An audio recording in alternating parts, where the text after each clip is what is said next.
Nice. So cool. Shout out to Saz, who has spent the better part of I don't know how long cracking away working on that, sending me various little versions and stuff. Saz is an absolute freaking legend for putting that together. So, Saz, thank you. You're a star. Nice work, It's Saz. amazing.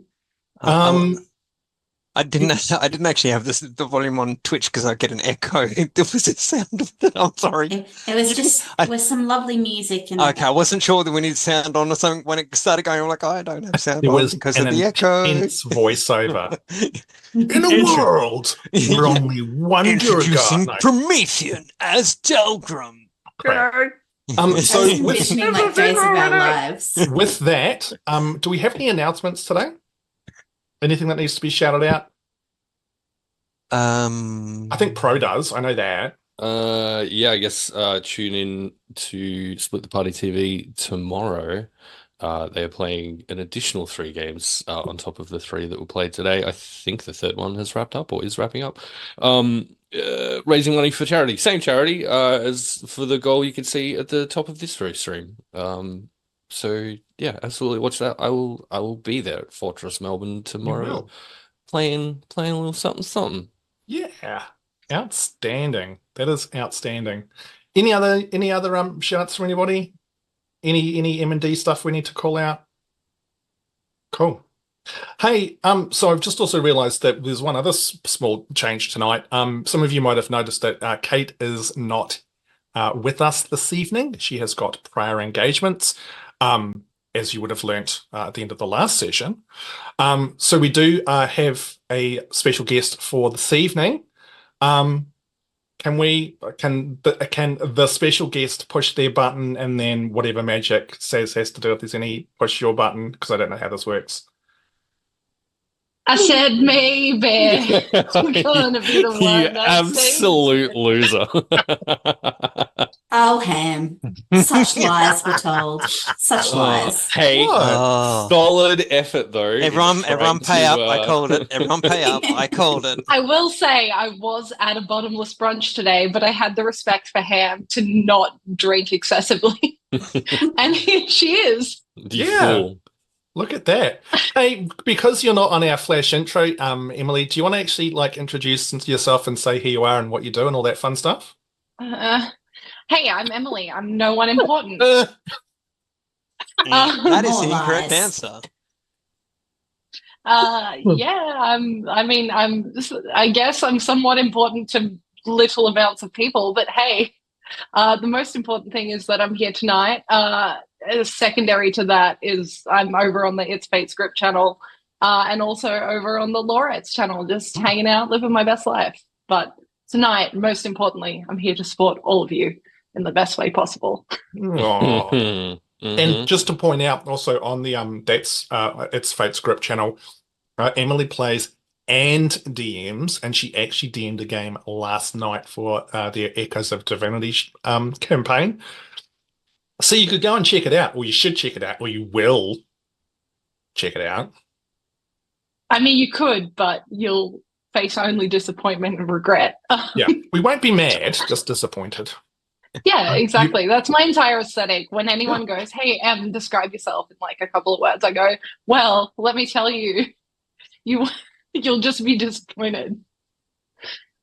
So I was going to say on the subject of disappointing, but that was going to be really, really, really mean. John has literally just come crashing through the door and jumped into the chair after being off doing all sorts of awesome stuff. Hence why his camera is off, I believe. I thought we had another special guest popping in. I'm like, oh, cool. So Rowan was covered up, and now it's Thea, and Tiernan's covered up. Maybe NBC's coming in. So with that, let's just jump straight into possibly the world's longest recap from the last session when I had a look at it. Ooh. Starting from session 1? Yes. Starting from session 1. Yeah, let's not, because I discovered that there's 32 pages of summaries from our campaign. So we had someone in the chat saying, hey, did I need to catch up on book 1? Promethean put a quick summary in there, but it's also all on YouTube. So if you wanted to go and have a look, it's 32 pages of writing. Or on YouTube, it's approximately 100,000 hours of viewing. I'm not sure, actually. 32 episodes, 4 hours an episode. What's that? That's only, 120 odd hours? That's not that bad. Really? Anyway, that's enough of me It's rambling. completely doable. Okay. So, in the darkness of Miera's dreams, she was once again confronted by the strange presence, whispering its honeyed words to the young halfling as she made a brave attempt to confront whatever the thing was. But this time, unbeknownst to her, Delgrim was also in her dreams after Esmeralda reached out to him, asking for his help.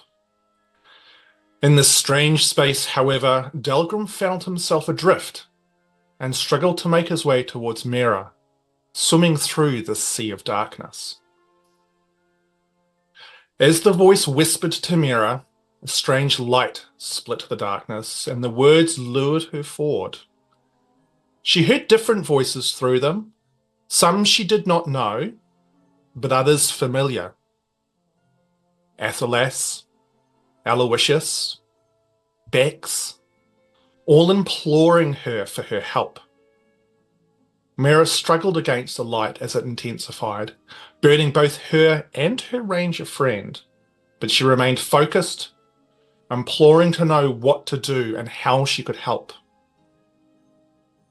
Then the light faded, but not before Delgrim noticed a shape of unimaginable size, with long, leathery tentacles lurking on the very edge of the blackness.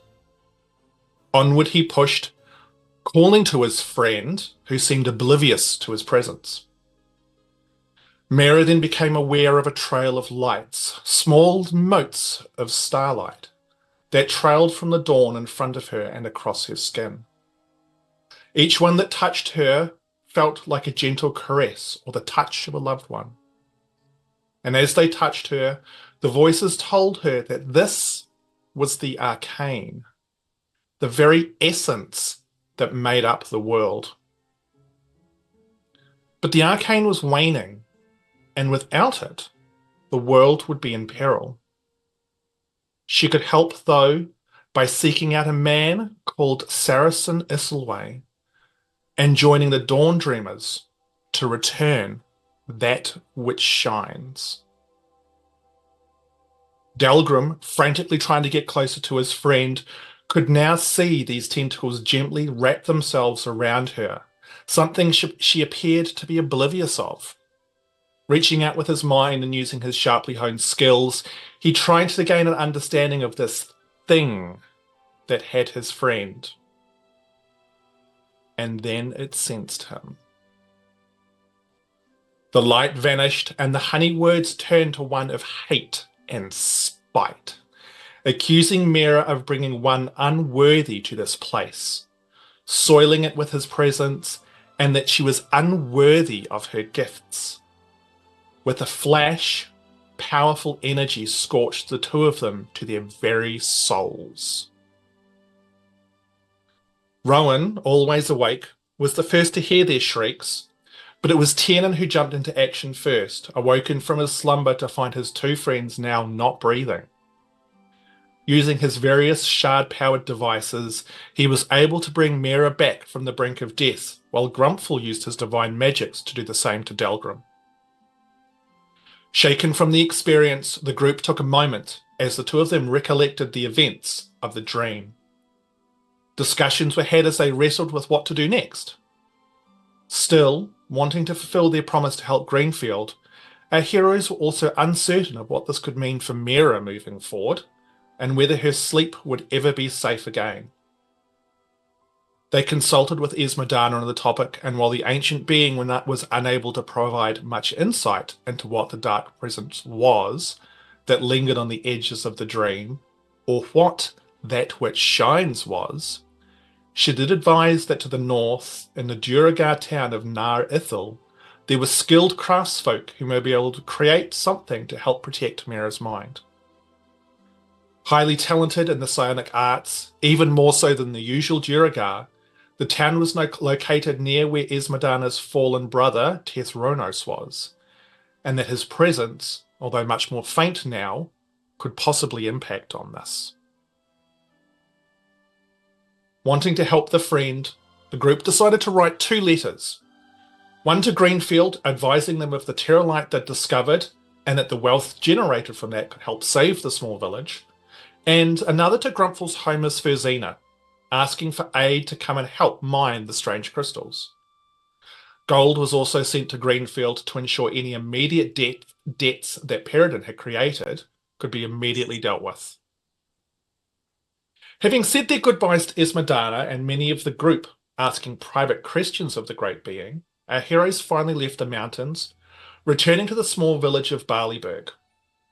Enjoying a night of comfortable sleep in a real bed and sending off their respective messages and packages, along with a few failed attempts by Miera to weave her magic to send messages to the folks of Greenfield, party finally found sleep.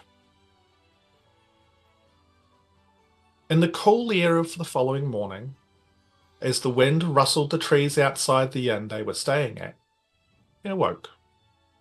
Well, almost all of them.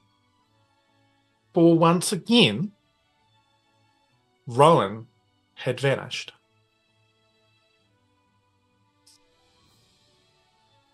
Emily. Yeah.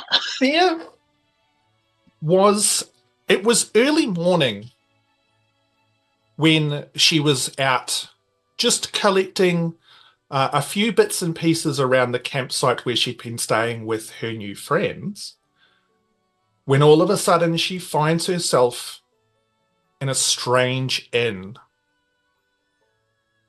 Not familiar in any respect whatsoever. Never seen this building before.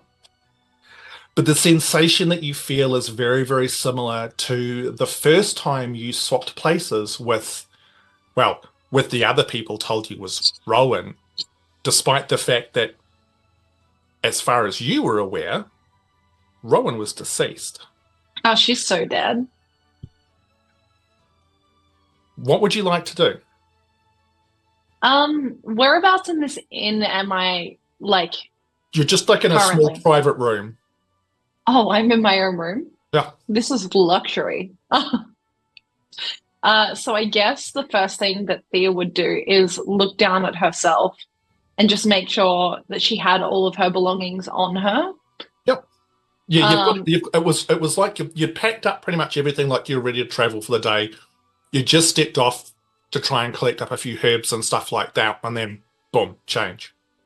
And I've had this feeling before of switching between realities. Am I aware that that's the exact same thing that's happened this time?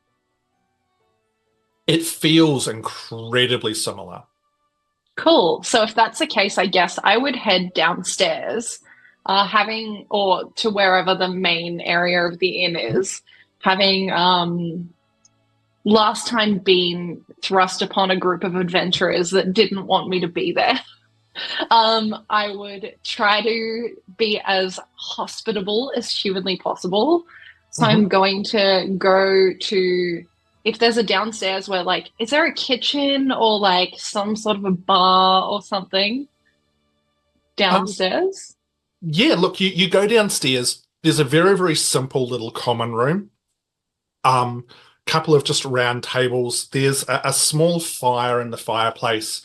It's quite low. There's just a slight chill to the air this morning. Like, you can definitely feel that autumn has arrived. There's no one else in the common room. However, there is a woman behind the bar who, when she sees you, kind of frowns slightly and studies you momentarily and kind of looks back up the stairs and goes, can I help you? You didn't check in here last night, did you? I'm a bit confused. Well, here's the good thing.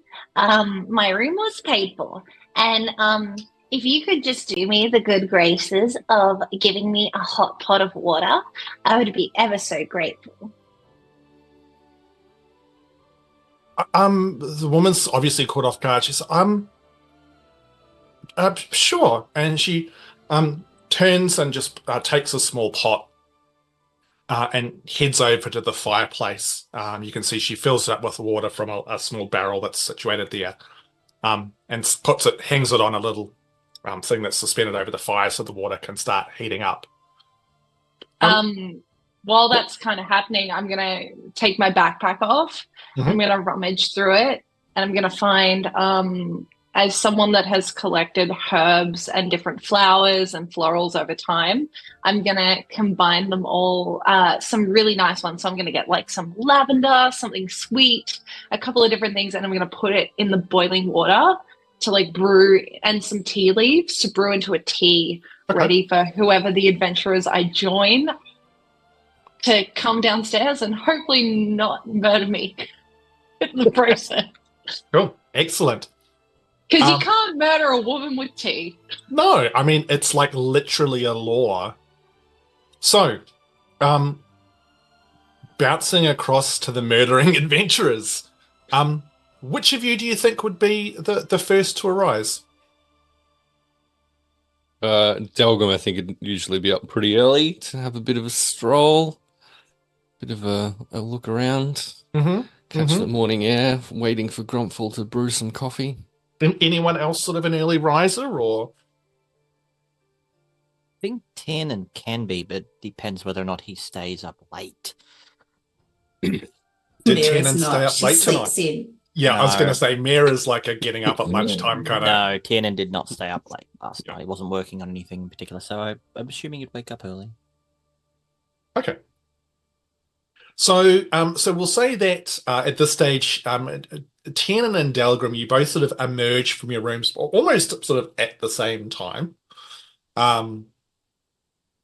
with the intent of heading down to the common room, I would imagine. You go downstairs, and the common room is empty. You can see the woman who who works here, Millicent. And over by the fire, you can see one other person. Looks like it's a gnome.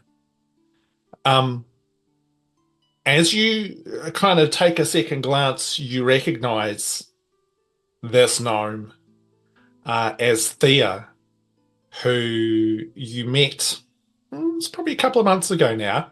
And just as a quick side note, in like real life human time, Em pointed out that Thea first appeared in Radiant Shadows literally like and was it 2 days from today? So it's been almost it's a year in 2 days. Wow. Yeah. And I sent him a photo and it's me in a selfie and you're all on camera and it's NBC's portrait in my place. And I'm like,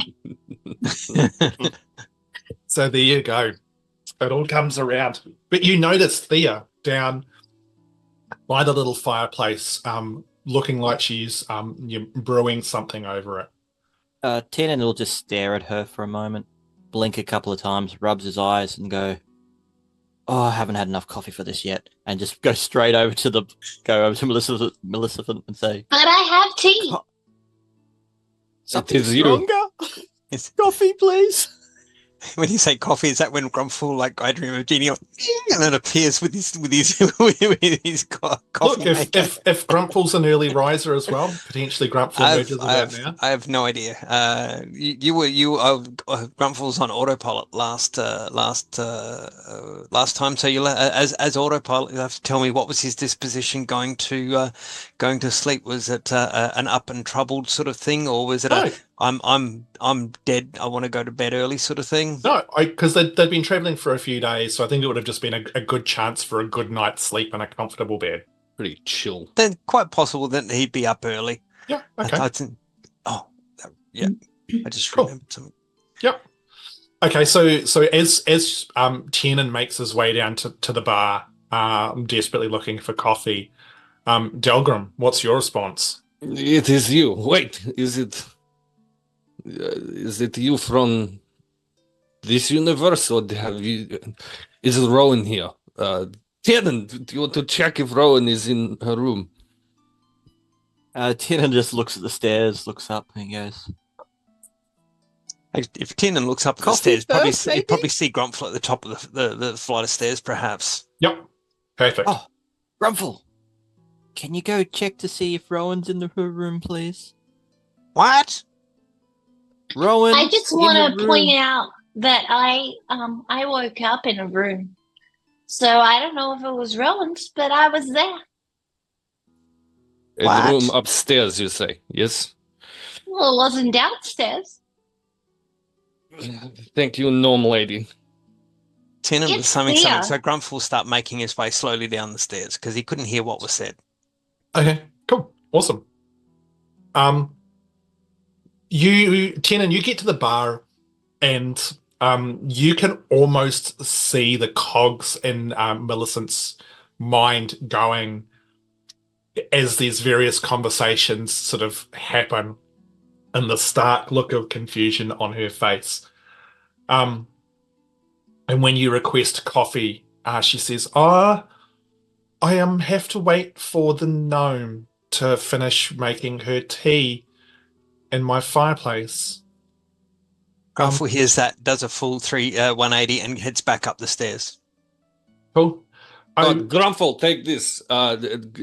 Collect Rowan's things if she gone, and Delgrim will toss Grumpfel the bag of holding. What? Rowan's things in the bag. Ah, yes, okay. And then he stops and he turns and he looks. And then he turns and walks back up again. Millicent goes to Tiernan. Is the gnome with your group, or? Highly likely, yes. Probably. Probably. Maybe? Okay. It seems strange that you're not sure if she's with your group, and it's first thing in the morning. Oh, you mean? Oh, was she like maybe one of yours, like a friend? Why, of course, yes. She's right. a friend. She's a friend. Okay. Right. Oh, I'm sorry. I feel embarrassed to have even. Oh gosh, I'm sorry. I'll make you coffee. She grabs a few bits from under the bench, under the bar, and goes over to the fireplace and sets some stuffs up beside you, Thea. And just gives you a little pat on the shoulder, Thea, and says, "Sorry, didn't mean to be rude. Rude about what? Oh, well, just you came downstairs and I hadn't seen you come in, but I think now that I understand, I hope you had a fun night, dear." And she. Oh yes, vamping from another universe and alternate plane of existence is really, really fun. I enjoy it. Delgrim will probably interrupt at that point. On that matter, I believe I owe you some small apology for the attitude toward you in last time we met. Oh, you mean I thought you were kind of flirting with me? Absolutely not. No. Oh, okay. I'm really bad at reading signs, so I guess I'll just scratch all of those entries out of my diary. No, that was me. You hear come from upstairs. What was that? Sorry, Heath? Nothing. No, sorry, what? Grumpfel's hearing got really good all of a sudden. Yeah. Hey, isn't Thea an elderly gnome? Isn't Grumpfel an elderly gnome? No. Anywho. She's 87 years old. Yes. Oh. Yeah. She's not as old as Grumpfel, but she's not. Grumpfel doesn't mind being a toy boy. Anyway, let's get back. He's going to check for. He was making his way up to the stairs because he heard the coffee pot was being used to make tea, which is just not right. He will go in and collect his coffee making equipment. He will then go and knock on Rowan's door and peer in. Rowan's door's already open. Okay, he will knock on Rowan's door and peer in. Excellent.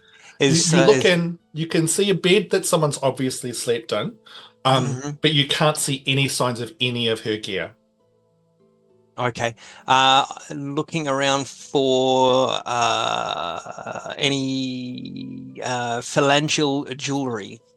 Can you please roll a perception check for me? Let's roll of the session. Ba-da-na-na-na-na. Oh, there's my D20. Oh, that's a good one.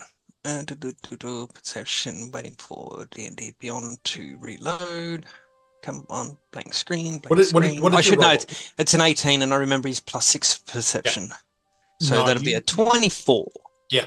No, your keen eyes do not detect anything ring-like of nature or anything.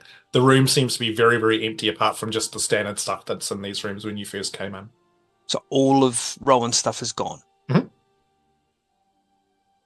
Okay. Okay. Grumpfel will make his way back downstairs. Cool. Awesome. Realizing that Tiernan's not going to get his coffee anytime soon, he's sort of gotten a little bit too used to it with Grumpfel around. He'll wander over to Thea and look down in the pot. First off, hello, Thea. It's been a while. Yeah, it's been a while, but it's really good to see you because I thought we were kind of making headways of being really good friends. Oh, that is a relief. I was afraid I'd somehow insulted you. No, you're probably maybe the nicest person out of all of the other people. Oh, that's always I nice wrote to it hear. down and I pull out like this diary that just says Thea's diary, do not touch on the front of it. I just hold it up. Well, I won't touch that. But what do you... Is that tea? Yeah, I collect tea stuff. So like today, I have put lavender in it and there's some honey and some tea leaves and, you know, just whatever I could find in the bag that came from an alternate plane of existence, really. Yes. I'd love a cup of something strong. Please? Oh, you can absolutely put like bourbon or whiskey or rum in this and it will, you know, be like a nice Irish start to your day. Wait. People actually do that? Oh yeah, they do. Specifically in Riverview. It's like a whole thing. Wouldn't that put you to sleep? Not wake you up? Oh no, because if like someone tries to fuck with you, it's, you know, it wakes you right up. I'll have to take your word on that. You can, because guess what? After like you guys have now learned that I didn't lie, because Delgrim just he apologized to me. So now that you are aware that I never lied, you can trust me for anything I say. I didn't really apologize. I simply acknowledged that I should apologize. About this stage, Miera, you probably, between some rattling and upstairs and the conversations and stuff, you probably wake bleary-eyed, maybe not quite so happy you're awake this early. Yeah. So I'll probably stretch out in bed for a bit and then I'll get out and come downstairs as well. So roll over 3 times to get out of the bed. What was that? Roll over 3 times to get out of the bed. Yeah. I feel like Miera needs to almost have the equivalent of like an hoodie in this world. Yeah. Yeah. It got a bit too warm, otherwise I would be wearing an hoodie right now. And I do believe the first episode I was maybe around about this time I was wearing an hoodie as well. But it was amazing. I will obviously go downstairs in search of Grumpfel's coffee as well. Sorry, am I downstairs before Miera, or do I meet her at the top of the stairs? How does that play out, Ham? You probably would meet her like as you've kind of finished doing your search. You'd come out and you'd see like a bleary-eyed Miera. Good morning and good morrow. Morning, Grumpfel. Coffee? Yes, I was on my way downstairs and I heard this. I can only imagine that my hearing was askew, and I heard someone saying something about using the existing coffee pot for tea. So I've come back up, got my stuff, looked. Delgrim asked me, threw something at me and asked me to look for Rowan, but her room is empty, and so here we are at the top of the stairs, coffee making equipment in tow, and shall we? And he kind of puts his elbow out and one foot ready to start descending the stairs. Did Miera Grumpfel will- snort some of that coffee after he woke up, or I think it's he's gone from like asleep to awake. The fact that you've said search Rowan's room and there's no ring in Rowan's room. So like brain has gone, all right, something's wrong here. Not to mention, it's not firing properly without your coffee. Yeah, well, an engine can still run on one cylinder. Not well, but So as you guys start to head downstairs, Miera, you would see Tiernan over and Delgrim both over by the fireplace with a gnome who you very, very quickly recognize as Thea. Miera will just stand where she is and just be like, Thea? Is that you? Oh my god, it's the lady that makes sparkle cookies. What are you doing here? Well, here's the thing about like alternate reality travel is that you don't really get to control it. It just kind of happens. Surprise! I'm very surprised. I guess that means Rowan's not here. Oh yeah, she's still dead. Well, Well, debatable. Well, I think we maybe established that your Rowan's dead, but our Rowan's very much not dead. It was really awkward because I went back and like after I traveled back, I was like, I've got to go see Bonnie, who's like one of my best friends in the entire world. And I walked up and I went to her house and I was like, knock, knock, Bonnie, is your daughter dead? And she was like, that's horrible. Why would you ask me that? That drags up a lot of trauma. And now we're not friends anymore. Oh,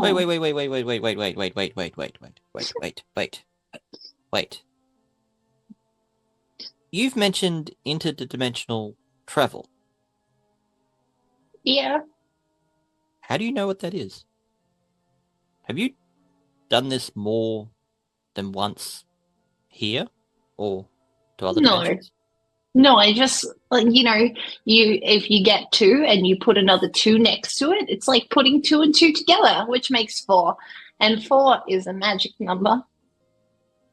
it would perhaps Tiernan be much easier to come to this conclusion if one is subject of popping into different universe, I imagine. Fair enough. Start pouring cups of tea for everyone.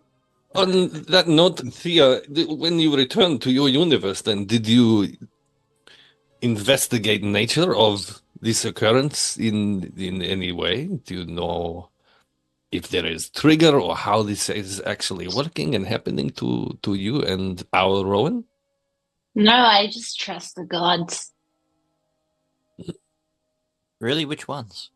I don't know the rock ones.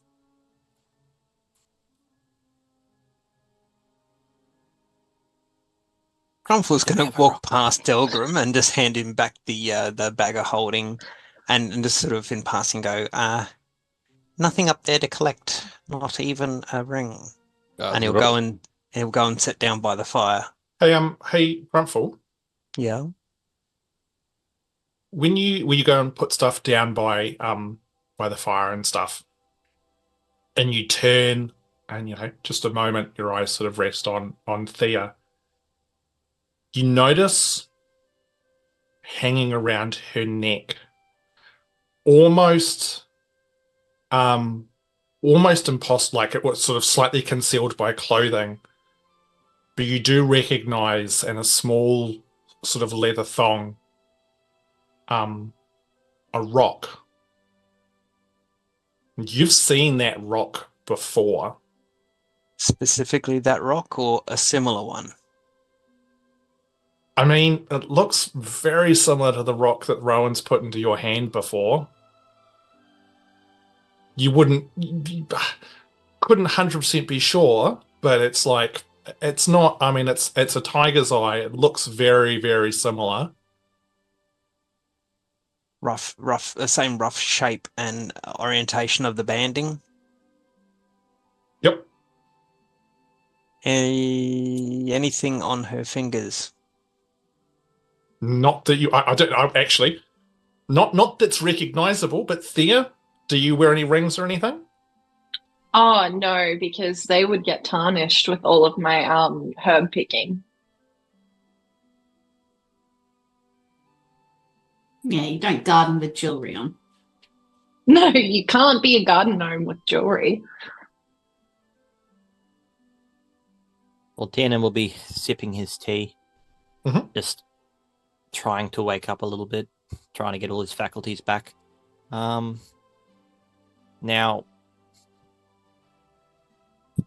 how long has it been, Thea, since we saw you last? That was. Did we visit Harrow together? Oh yeah. You guys were like going to the theater, and it was really tense. Yeah, that didn't work out so well. Got considerably more tense. Yeah. Oh, how so? There's People large died. fire. There was an large- accident in the theater and Not an accident. people no. died. It was not. And he just turns and goes back to his coffee. It's okay. In the where I live, the theater was already burnt down, so it's okay. How did the theater burn down in your world? I didn't watch it burn down. So how did it burn down though? What do I look like? A nosy gnome? Just nodding furiously in the background. Wow. Well, the good news is that Aloysius told me. Wait, what? Miera will look up from whatever she was doing and just be staring directly at Thea. At this Delgrim's point- hand goes to the hilt of his sword real quick, just like unconsciously, and he'll just chill out At a this little. point, I'll look at Miera and I'll be like, Yeah, you really shouldn't be shocked. I thought he would have told you too. What did he tell you? Because Well, he told me that it burned down. oh yeah. He didn't tell you? Well, that was who was on stage when it did burn down. No.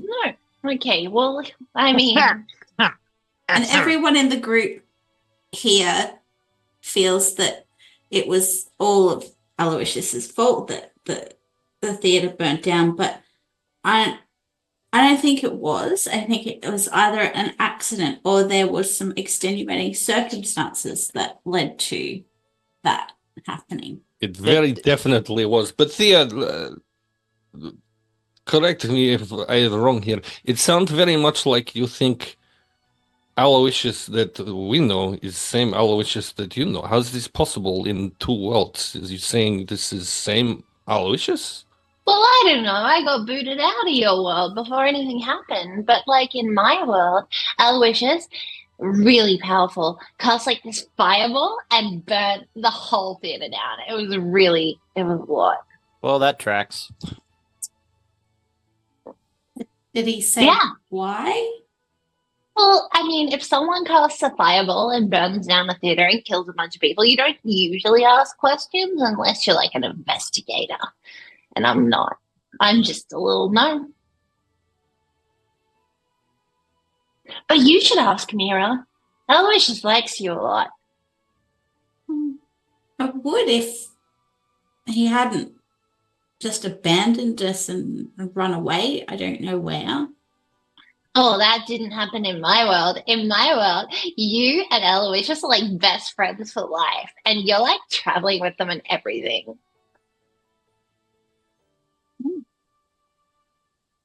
Perhaps That's Miera, interesting. you'll perhaps Miera get this opportunity when we catch up to Aloysius and ask our own questions. I think we know which direction they are heading in and potentially where they might be. I mean, you could try, but I think we've learned really quickly that our realities are really different because, like, Rowan's dead. This is true. The reality seems to be quite different. I know, because I went and saw her grave again, and her parents were, like, screaming at me the entire time. They're like, no, don't dig it up. And I was like, okay, I guess I won't. I can see where the and he turns and goes back to making his coffee. I'm surprised you and Delgrim haven't gotten off on a lot better. I would have done the same thing, I think, in Thea's situation if roles were reversed. Like I said, I thought Delgrim was like kind of flirting with me, but I guess I was wrong. Still very wrong. I mean, maybe it could be right one day in another alternate universe, but this one is not the right one. Also, you're a little bit young for me and kind of a little bit not my type. But thank you anyway. Miera, you were going to say something? Sparkle cookies. I was just saying, you say you're not an investigator, but you were trying to dig up Rowan's grave to check that her body was there. So yes. That does Digging make up you an information, so to investigator. speak. So, like, here's the thing. Like, when you bamf into a universe that's not your own and you meet all of these people and they gaslight you into thinking that someone's alive when they're not in your universe, you go back and, like, you think that everything that you've ever known is incorrect. You have a bit of an existential crisis and you have to address that existential crisis. Then you go and talk to the parents scream at you. And then you go, I'm going to go dig up your daughter. And then you go, okay, well, maybe that's not the right thing to do. And then you go anyway, and they come and find you. And you're like standing there with a shovel in the rain, and it's dark, and it's a full moon. It looks a little bit scary. And you like go to dig that shovel in the dirt. And then someone goes, like Bonnie goes like, hey, no, please don't do that. That's really wrong. She's dead. And you go, okay, well, I respect our friendship enough to stop. And so you do. Yeah, I've straight over to the bar. before.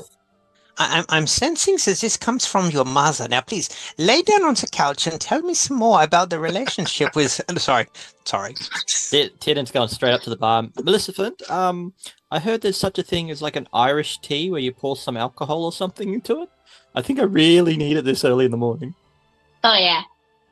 She's like, I mean, we normally only really serve beer here, but I mean, I've probably got an old bottle of whiskey around somewhere. Have you ever had a lavender lager before? Because it's really nice. I mean, I'm interested. I mean, we do craft some of the best beers in all of Kingsvale here. I would be interested to hear about this. But pull out some sprigs of lavender and I just hold them out. She kind of reluctantly sort of takes them and she goes, you don't have a recipe? You've just given me the lavender. Oh, no, just put it in the lager. It'll be really yummy. Sure. Okay. Okay. Give it to Tiernan specifically. He'll love it. Sure. And she kind of gives Tiernan that look of, don't worry, I'm not going to do that. Excellent. And I'll get you the whiskey, Tiernan, as well. And she goes off through to a little back room. Tiernan's going to drink some of his tea, probably scolds himself in the process, and he turns to Thea. I'm sorry if we caused you to have a bit of a break down and when you went back to your universe. Oh no, I'm as happy as I've ever been, which is moderately content. Okay. Do you like to garden? No. Oh. But I would be open to hearing your thoughts on gardening. I could show you one day. Okay. Great. Out of curiosity, what does it feel like when you bamf between one universe and the next? Picture a really small keyhole. Okay. And you are normal size. Mm-hmm. And you're trying to jump through the keyhole. Doesn't that hurt? Well, no, it's just really tight.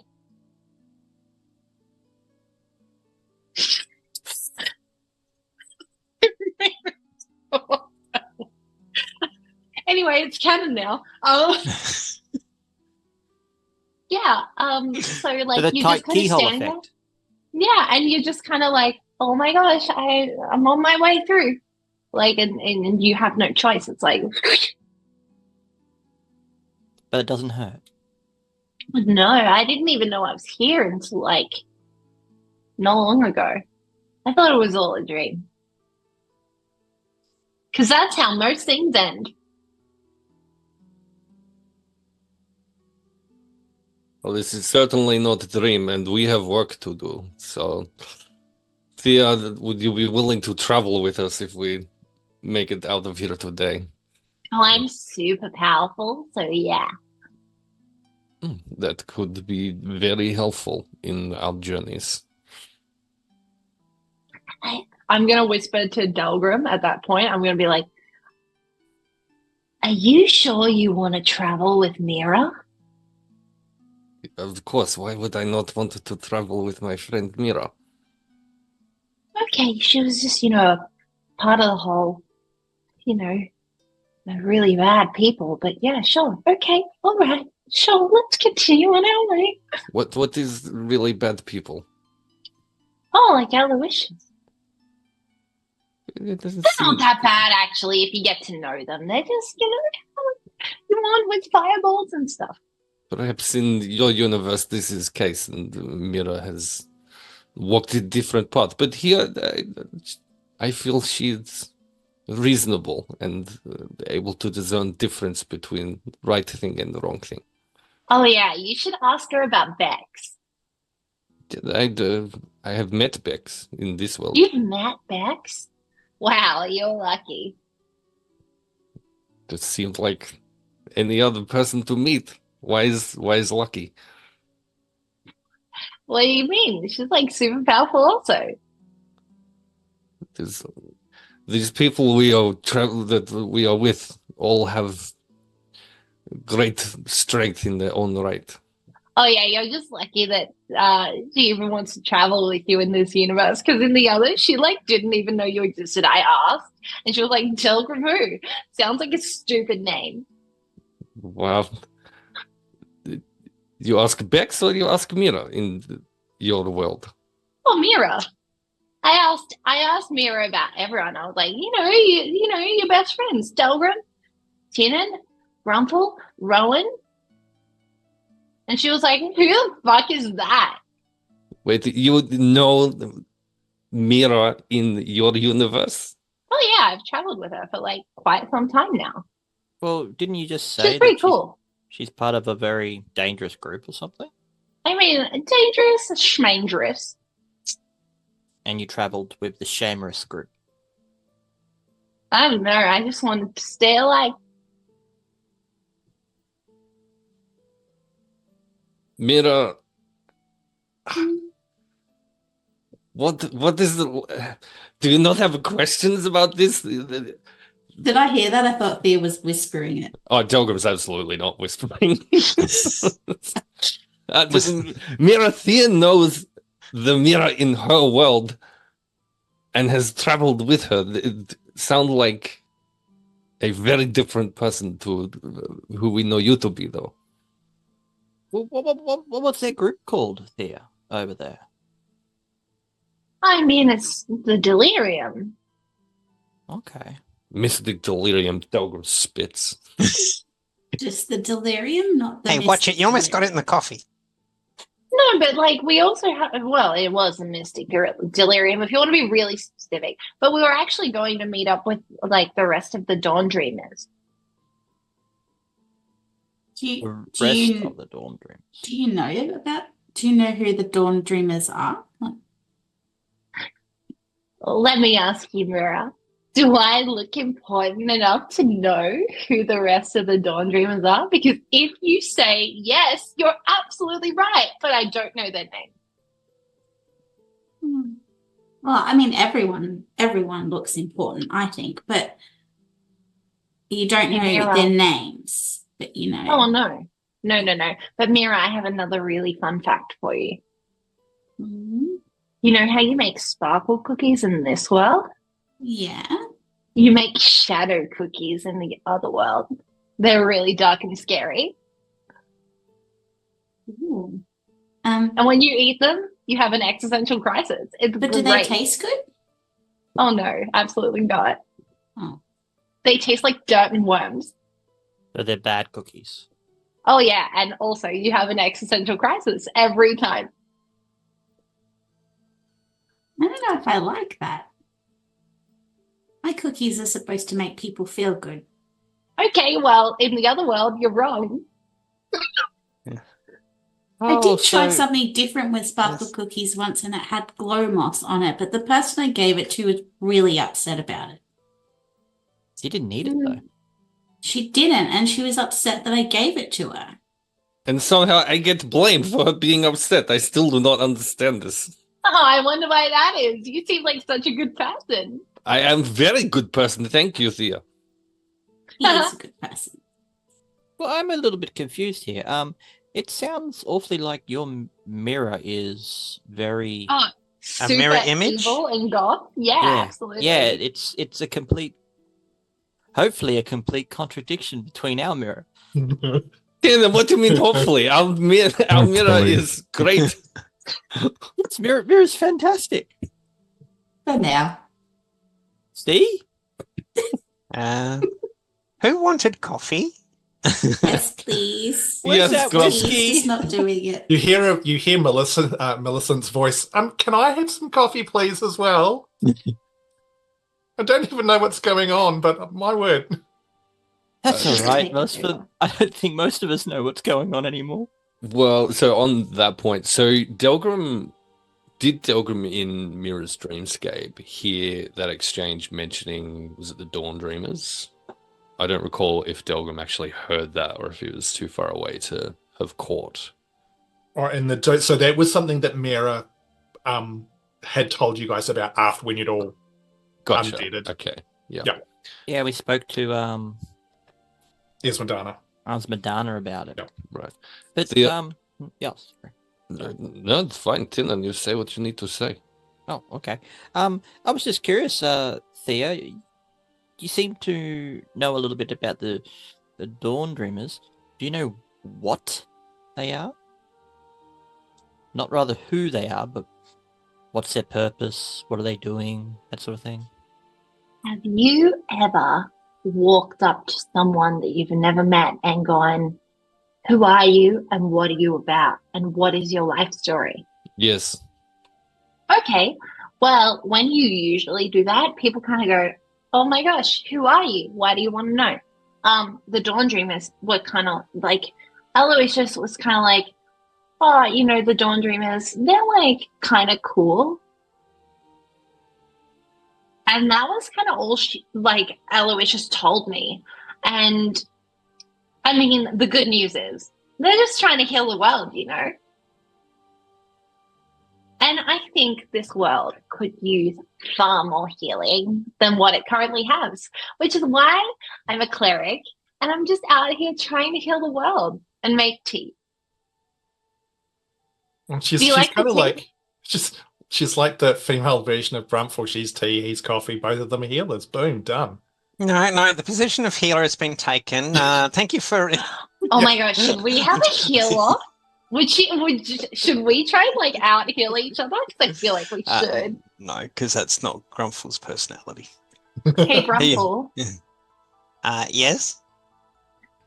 do you think that maybe once like all this adventuring is over, like maybe one day we could go and get a tea or a coffee or both and just like hang out? I would have a tea or a coffee and hang out with whoever wanted conversation. I'm quite happy to do so.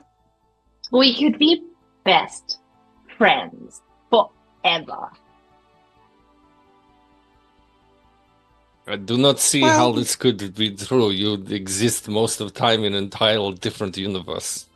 I mean, only until, you know, you bind me to this universe and then maybe I'm stuck here forever.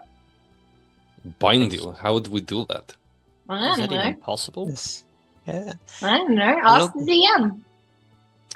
I believe the weave of one's life can scatter across many lifetimes.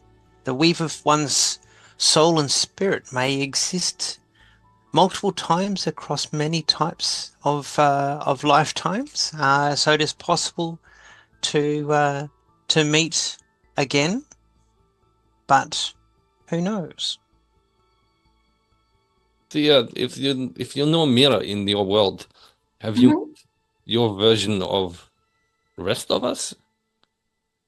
Oh no, Oh, that's a good never. question. The first thing I asked Mira was, "Hey, like, where are they?" And Mira was like, "What do you mean?" And I was like, "Well, your friends." And she was like, "What do you mean? They're all here." And I looked around and none of you were there. And then I was like, "What about Grumpfel?" And Mira was like, "That's a stupid name." And then I was like, "What about Delgrim?" And she was like, "That's an even stupider name. Like, what?" And then she mentioned Tiernan, and she was like, "That kind of sounds familiar, but it's also a stupid name." And then her friend Bex was like, "Yeah, Mira's right. Those are stupid names." Your mirror really has a thing against like people's names, like really strong opinions about names. Yeah, that's why she makes shadow cookies. That they or make we're you from the lose your dimension name of as well. really stupid names. Sorry, Mila, what you say? I'm not here. What you say, Mira? I'm not here. What you say? Oh, I just said maybe these shadow cookies make you lose your name as well. Oh no, they don't. They just make you feel really bad. They make you feel like, you're an insignificant little dot in the universe that is like super large and it like expansive, and that like at any point in time you could just not exist, and that your existence means nothing, and then it gives you like this crisis. That sounds like something I dare say I wouldn't try. I think I would definitely pass. I think it would clash with my coffee. Yeah. Yeah, I think the flavor profiles wouldn't resonate. Has she Have you ever ever told you what's tried- in them? Well, no, but like I've given them a little sniff and they taste like aniseed. Well, you can't taste through your nose, but if you could, they would taste like aniseed. I And, believe like, that's called licorice. smell. Oh, like sniffing taste. Yeah, Yes, okay, yes. smell. Scent, smell, yes. What do they smell like? Like licorice and death. Oh, yes, no, that's not good. It's one step short of coriander. And Grumpfel like visibly shudders. So he's going to get up and take the coffee over to Miera and over to brain fade. The bartender, Hamish, help me out here. Millicent, sorry, yes. And then he's going to come back and pick up the one and take it over to Grumpfel and say in Dwarven, to Delgrim, and he's going to say in Dwarven to Delgrim. Did we end up picking what Dwarvish sounds like? Hello, good sir. No, that was Undercommon. That's Undercommon. That Undercommon was the British toff. Undercommon is very fancy, as it turns out. What would Dwarven be? Hey, I picked Undercommon. Your turn, bud. Okay. You got this. We can't go Irish because that was halfling. I don't know what North England sort of. All right, mate. How's it? I was just having a bit of a think, and I kind of let's just kind of wazz it up a little bit here because this conversation's taken a bit long to go for, and I think we should kill everyone and loot the bodies and move on. And then he's just going to very subtly wink at Promethean, and then see if anyone else has heard and understood what Grumpfel has said to Delgrim. Don't you hate when they do that, Miera? They're a bit rude. Give me a cup of coffee. Maybe. Well, didn't you still have some tea? Yeah, no one else has apparently, caught on to what you're saying. Can I roll a perception so we can check? Understand you, please. Yeah, what to see if anyone's. If I can perceive a reaction out of anyone that may be understanding Dwarven. It would be an insight check. Insight? Yep. I don't think I know Dwarven. And I think Delgrim will probably respond with, well, it seems to be quite a bit of time since you've actually spoken this language, because I really don't think you said what you mean to admit, mate. Okay. Oh, that is 18. Yeah, as far as you can tell, no. I mean, no one in your party, and Millicent's standing over by the bar, just looking like she's walked into the middle of like the wrong movie. Lock, stock, and two smoking barrels. Yeah. Any reaction from Thea? What language was it? Dwarven. Dwarven. Hold on. I literally have closed my fucking character sheet. Give me one moment. I also have the complete wrong character sheet open. Languages. Really well. I speak Common, Dwarvish, Gnomish, and Uncommon. Excellent. Yeah, so you absolutely would understand what they were saying. Grumpfel's threat to kill and loot everybody. Yeah, cool. So I'm just like, I'm not responding verbally, but I will just be like, So I get a visible that you understood what I said to what Grumpfel said to Delgrim. yeah. Yeah, it's been a little bit. So, and he'll drop back into just comment. Yeah, sorry, I've just trying to, and that didn't work. So here's your coffee. Sorry for butchering your native tongue there, Delgrim. I rarely speak it to myself in these days. So with this rather unusual situation having unfolded across the group, what is the party's intentions for the day?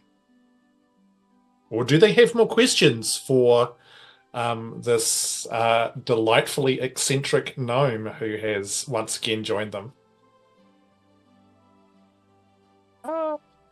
Yeah, I'm a little bit curious. Have you ever heard of the shadow folk on your world? Shadow folk? Sorry. Hamish, have I heard of the shadow folk in my world? The shard folk. Shard folk. Oh, we're going deep lore level. Yeah, I was going to say, I'm not sure where we're going there, John. Yes, Thea. Come on, quick, DM. Come up with stuff on the fly. Chop, chop. If you go to Zahadum, you What, you die. mean this entire campaign? Sure. I'm scared. I don't know if I read this in the thing you gave me. Yes. No, it's probably not in the notes that I've given you, Emily, but yes, you would know of the Shard folk and Shardfall. Well known. Yeah. Yeah, I guess I've heard of it. It sounds familiar. Okay, so you're aware of the shard folk and Shardfall. Oh yeah. And Cathar Bal, the traveling city. Oh yeah. It's a traveling city, that's for sure. Okay. And they're independent from the Empire? Yeah, absolutely. All right. well, that's Independence Day. reassuring. Okay, I don't know what that means. It's like a day of independence where we celebrate it. You celebrate The independence. Yeah. From what or whom? I don't know. Do I look like a historian to you? No, but if you've got a large day of celebration, surely you would have some idea as to what it pertains to. No, I just make the tea. Just switch to coffee, and he's just going to turn and accidentally just spill some of his onto Delgrim's pants leg. Oh, I'm very sorry there, Delgrim. Here, let me help you with that. And he's kind of going to get Delgrim and kind of help him to his feet. Let's go get you cleaned up. And Delgrim will kind of look at his outfit, which will be absolutely covered in an assortment of stains. Just kind of look down and back up at Grumpfel and then just confusedly follow. I was just wondering how hot the drink was. That's why Grumpfel aimed for pant leg on the outer rather than front shirt or groin or. Yeah, there's a small first degree burn on Delgrim's leg now, but it's fine. On superior Delgrim. So the two of you separate from the group under the premise of getting Delgrim tidied up. Yep. What are you doing? I'm very sorry. And Grumpfel's kind of just, as much as an elderly gnome can usher a young dwarf back up the stairs, sort of thing. And once he gets to the top of the stairwell, he's basically as quietly as possible, and he's going to give the impression that Delgrim should reply as quietly as possible. He goes, our new visitor, have a look at what she has on a leather thong around her neck. It looks like Rowan's stone. And I couldn't find, excuse me, I couldn't find Rowan's ring. And as I was making the coffee, I just caught sight of this leather thong around Thea's neck, and it has a tiger's eye that looks like it was the one that Rowan had. That is very interesting, and perhaps... Is it hers from here, or is it hers that was from Thea's, Rowan? And is that I why... do not know. Is that why maybe Thea is one who switched with Rowan? And perhaps Gerlach also has such stone? Maybe. I just thought I'd mention that in case you saw it and thought that she'd stolen it. I've thought about this a moment. This all kind of makes it a bit confusing as to this, jumping of people from other places. I just thought I'd let you know because so I'm not seeing things. Good. Well, I will investigate this further, but also perhaps keep your eyes up. In future, it would be quite rude to be staring in such a way. This is good information, though. This is great. And Delgrim will head down the stairs. Yeah, you seem to have same stone as our friend Rowan does. Is it? It's very similar in nature. Is this something you'll find in the room when you materialize in our universe, or is this your own? Oh no, it just kind of came to me. Came to you? What do you mean? What do you mean? What I mean? It just kind of came to me. Started whispering in my ear, all tempting, Is talking stone? You don't know. What does it tell you? I don't know if I trust you. That is fine. You have dirty pants. I also have dirty shirt. Okay, well maybe you should consider cleaning up. This has nothing to do with rock, in which I have asked you a question of. Yeah, but it has to do with rock and roll. You're a very strange little gnome lady. That's really offensive. Well, in her defense, she is from another plane of existence. Yeah, you don't know what's acceptable in my plane of existence. You haven't been there. Maybe you should. Maybe I should bring you all back to mine. You can do that? You know how to? Not that I'm aware of, but if I really wanted to fuck with the DM, I guess I could. Who's this DM you keep speaking of? Oh, that's my god. Their name is literally DM. No, that's just something I say sometimes when I'm having an existential crisis. Excellent. Thea, if you can, in fact, if it is within your means and power, when you return to your universe, if you could research ways in which this could be achieved, that would be very useful information to be able to travel to this between these realities. Oh, you want to come back? I can do that. Maybe. Let me ask my god.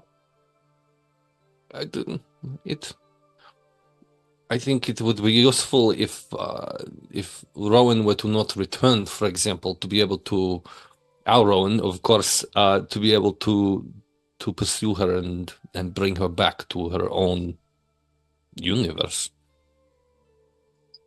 I think I would also like to meet this nasty Miera at some point, if that is... Oh, she's really scary. She's really scary, but she's really cool. Yeah, she's really cool. How does Miera look after all this discussion? Kind of like Cass does right now. Confused. Well, Tiernan going to make his way over to Miera and just gently, well, not gently, just quietly say, how are you feeling about all this information regarding a different version of yourself, a darker version of yourself, from the sounds of it. It's a lot. Like there's a lot to think about, and yeah, I didn't think that I could be mean, I guess. Like that Miera seems to call people stupid a lot. And making cookies that don't taste good, it's just never heard of that before. Yeah, I love how Tiernan said darker version rather than dark version, implying that Miera is dark already. Not outwardly mean though. Keep my meanness inside. Wait, what? Just one other just a question. He's going to try to say this as quietly as possible to Miera. Does Thea seem a little bit more unhinged than last time? Glad you said that quietly to Miera, not quietly to Delgrim. It's the bottomless brunch. No, a little bit. I think she said she obviously after the last time she came there were some issues when she got back. Maybe that's affected her slightly. Okay,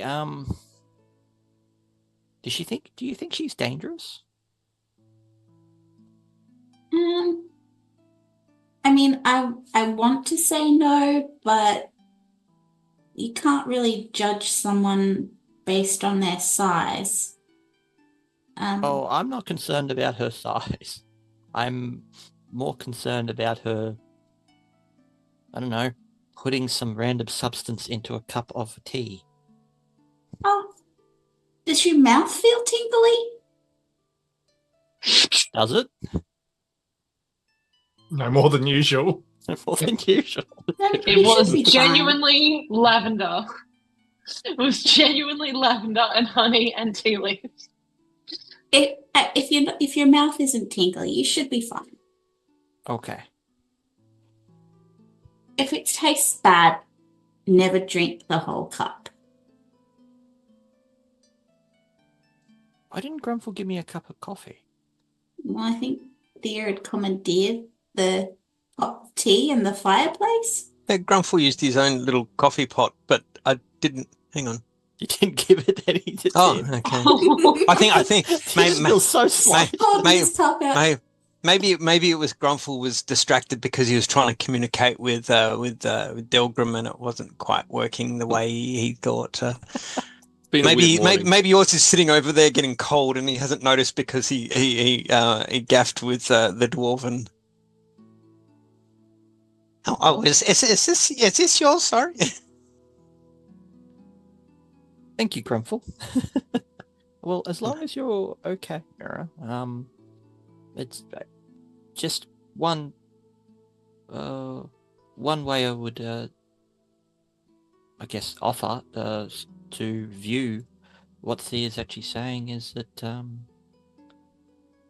although that version of yourself is you, that version chose the wrong decisions, and you've chosen the brighter options. You are the sum of your parts and the sum of your choices, and that's what makes you. Not just I don't know. That person is not you. Thank you, Tiernan. I mean, I agree. At least, though, I guess I feel a little bit better that the other Miera may be mean, but she's not like the other Delgrim and dead. So there's always that. Or the other Rowan. Exactly. Is this still hushed conversation, right? Or is it getting louder? Or is it still very hushed conversation? I think it's still hushed. Yeah, reasonably hushed, but yeah. I wonder. If there's a dark mirror. I wonder what a dark Tiernan would look like. Probably really long sideburns. You reckon? I don't know. I wonder if he'd aim his gun at people's backs as well. Hey, I did that one time. And it turned out he was guilty. He was a criminal. True. We should have gone with your gut instincts, I think, at that point. I'm sorry for stopping you. Oh, that's all right. It happens. So, with the conversations had, what are the plans? You remember that question we were asked like 20 minutes ago? Same question. Yeah. What is the group's plans? Well, look, friends, I don't think Wait, did you just call us all friends? I said that word, yes. Another 20 minutes later. Oh my god, I'm a friend. Cool. Perhaps hold that thought. Friends, with the appearance of Thea here, I do not think this need to change our plan to travel to Harrowfell. There is still great danger to Miera's mind, if nothing else, and greater danger that perhaps represent. I would like to continue our journey, if we can, to obtain some kind of protection. If everyone is still thinking this is a good idea. It's a not just a good idea, it's a required, is it not?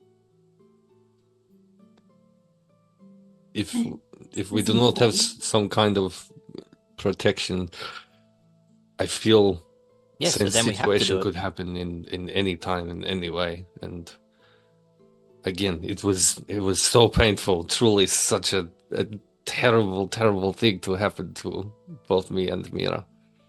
I would not like to see it happen again. Thea, we have some traveling to do. You are more than welcome to join. Oh yeah, I have nowhere else to go, and wherever I end up, I guess I'll just bamf straight back. And then you'll have Rowan with you. It'll be great. Because if you leave me here, Rowan will just like bamf back here, and then she'll be like, "Where are all my friends?" It'll be really awkward. This is right. Hopefully, then that answers that question. Cool. All right. So, gathering together your gear, you guys embark northwards, as per sort of the directions that you have been given. Just had this image of Grumpfel going around collecting all the coffee things, and Tiernan's just starting to take his first sip. Oh, Yeah. thanks. Tips it out, cleans it up. Now, Holds Miera, up his gun a little bit now. Miera, was there anything that you were wanting to do? Yes, I would like to, as Mira's collecting obviously everything up from the hotel, she has a thought, and she would like to try and use message to see if she can send a message to Rowan. So you mean sending? Yeah, sending. Yep. Okay. How many words? 25 words. So I'll say, Rowan, it's Miera. You disappeared again. And we're leaving Barleyburg. We can't find your stuff. Or your ring. Where are you? Bye.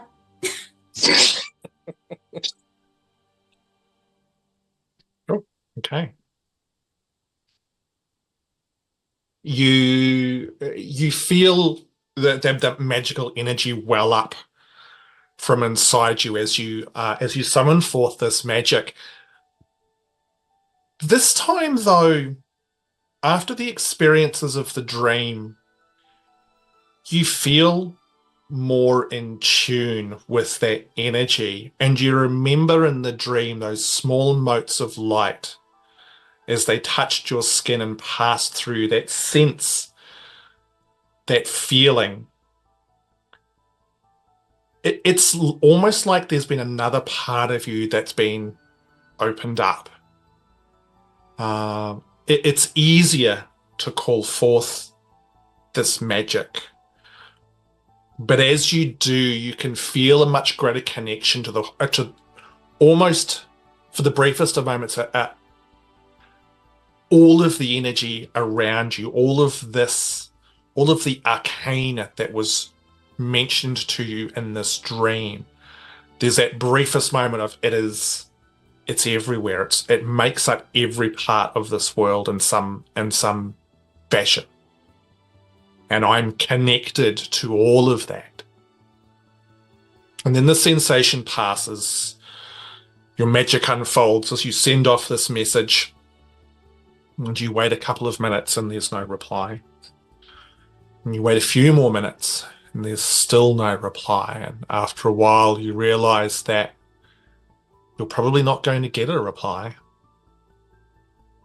The magic has faded. Normally at this point in time, if someone was going to send you a message back, it would have happened. But whether or not Rowan is just not there or not replying, you do not know. And she will just continue packing up her things. I don't think Miera will mention it to anyone. She doesn't want to get anyone's hopes up or like dash them. So she'll just continue on with packing her things up and getting stuff ready. I'm assuming we prepaid for the hotel room, given previous experiences. Everyone has already paid for their rooms. Probably, yes. We'll just say yes. Otherwise, Thea's paying for Rowan's room. Has Rowan paid for her room? Yeah. Rowan's like, I'll fix it up in the morning. Yeah. There's just a party kitty for accommodation and food now. Well, I'm fairly certain. It's cool. I'm super rich, but none of you have asked. So. whoa, noted. No. Yeah, Rowan set up a tab the Rowan night. as well. Rowan set up a tab the night before. Just put on my tab. Now she's not here to pay it. So, with all your gear packed up, you venture out into the early morning, yet another overcast day, and you head northwards across the rolling countryside. It is you're in the middle of wide farmlands here, but a lot of it has been harvested due to this time of the year. So there's large barren fields around you, and some of the trees that you can see, there is the slight tinge of oranges and reds in the leaves as you watch autumn slowly creep across the landscape. As you make your way northwards towards where you hope is Nar Ithil, as you do not have specific directions, but you travel onwards. And I think we might just take a small break there. We can collect our thoughts, and then we'll come back and we'll see what is encountered upon the roads as you guys Gives continue me your 5 travels. minutes to taunt everyone here for appearing. Yeah. Incredible. Yeah. I only have one thought though, so it's really easy. And that thought is, if Miera is feeling more powerful, is that because we leveled up? Because it's a whole new book. Yeah. That is an excellent question. We'll be back in 10 minutes, everyone. Thanks.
It can stop them. Oh, really? Oh no! That's the only way to stop us. Oh, no. I'm not sure if that first word out of my mouth was caught then, but And that's Which why we're not. one? And that's why we're not Repeat it. allowed inside an IKEA building. yep. Hi, Oh, everybody. This is Radiant Shadows. We're nuts. Say it again, Ham, you coward. wet. Okay. Hey, thanks everyone for hanging out with us. But time is the most valuable thing that we've all got, and you're choosing to spend time with us. Fuck knows why after what we've just been saying. Oh, But thank you very much. You're all wonderful people, and we do greatly appreciate you. So let's jump straight back into the game. The party I agree. has embarked northwards. The journey north is not inconsiderable. It's about a day and a half travel following what appears to be sort of the main road.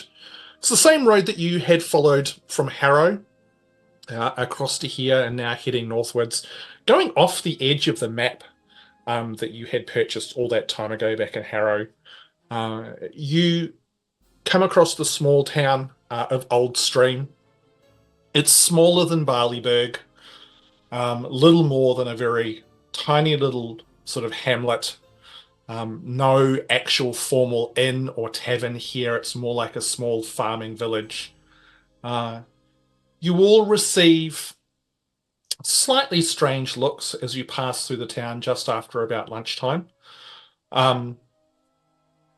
Again, noting that all of the people here, as is the custom in Kingsvale, have got either long hair or long beards or facial hair in which they wear the traditional binds, which are a show of people's honour and strength of word when giving an oath.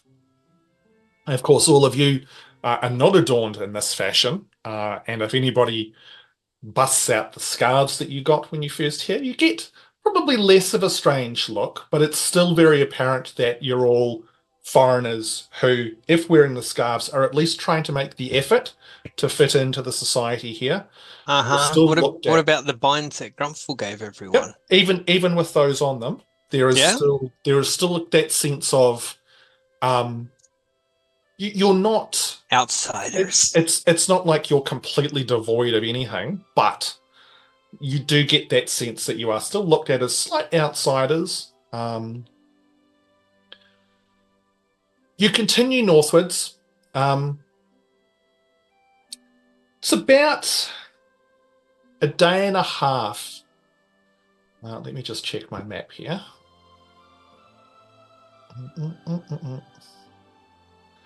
Yeah, it's about a day and a half.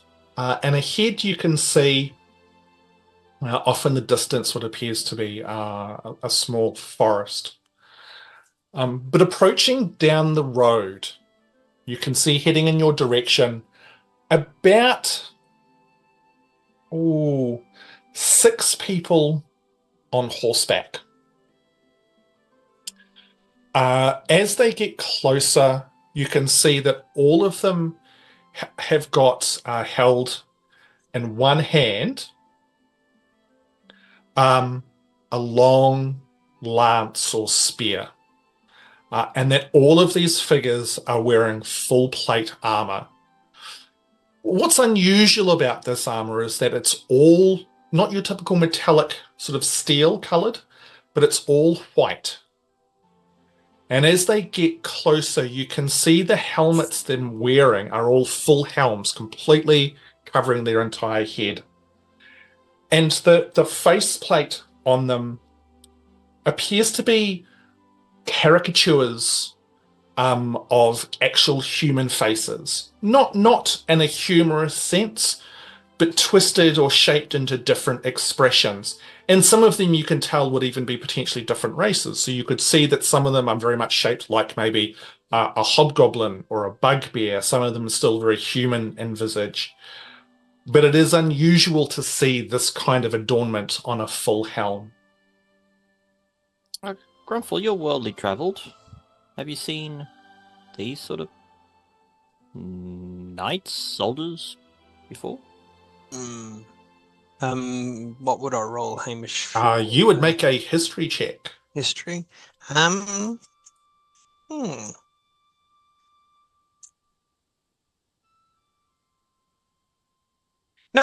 Nope. Doesn't really look familiar. No. With a 4, I'm assuming. No. Yeah, no. No. Not nothing. Whether or not it's your old age or lack of experience in this Yeah. area, you cannot recall these shapes at all, or anything about this at least. Do we get a sense of dread from them, or a sense of foreboding from what they're wearing in general? I mean, it's sort of up to you, really. I mean, it's very functional, very elaborate full plate armor. The helmets are probably slightly disconcerting in nature, but nothing sort of untoward. They get to about sort of 90 feet from you, and you can see they spread out slightly across the road. And one of the ones, one sort of starts at the front. They almost form like a small sort of wedge, and come to a halt. And just blocking the road. I think about that point, yeah, Delgrim's going to get real nervous. A bit like an insight check in terms of whether or not this seems to be sort of threatening behavior, as opposed to just chilling out on the road. It is. I mean, it's very apparent to all of you that they're sitting in their saddles. The spears and lances that they've got are rested, not in a position of ready to charge. Mm-hmm. So the tips aren't down. They're not aligned at you. They're all sort of rested using the stirrups or elements within the saddle to kind of hold it in a rested position. It's almost like they're kind of waiting. Do we need to like stand on the side of the road or something? Is that the custom? Have they seen us? Yeah, it's your sort of fairly clear kind of land. Like it's very easy to see you guys. Yeah. Surely we move to side of the road. It'd be fine. Sorry, Miera Miera, will wave at them. Tiernan starts to walk towards the edge of the road. Whatever. Cool. So Miera, you give them a little wave. I'll join Miera and I'll start waving also. Cool. None of them wave back. As you guys sort of move to the side of the road, they start to advance again. Just at a very slow canter until they get to about 20 feet away from you. They come to another stop, and the one that was sort of at the tip of the wedge advances forward. You can see this one's helmet definitely looks like that of a hobgoblin's face. From inside, you can hear a voice, very kind of raspy.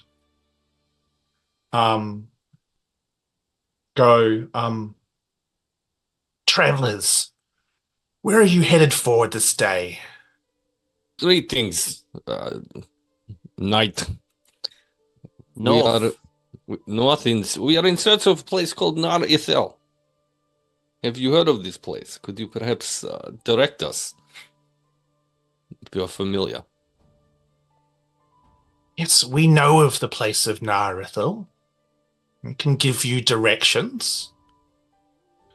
If you continue northwards, pass through Newhilm, cross the King's River to Belcry, and then head east,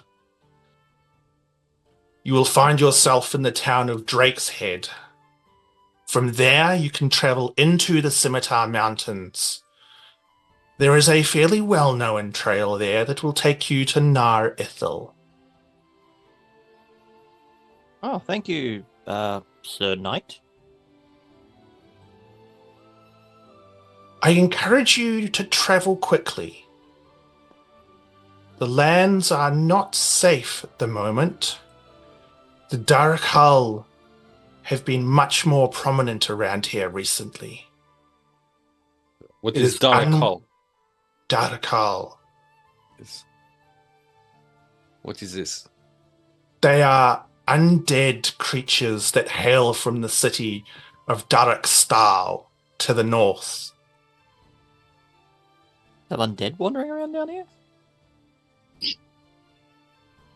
Sorry, do you actually say? Yeah, he turns and looks at Delgrim and says that. He's not talking to the knight. Okay. It seems so, but they not wander around for long if we encounter them. They sound like a challenge worthy of my blade.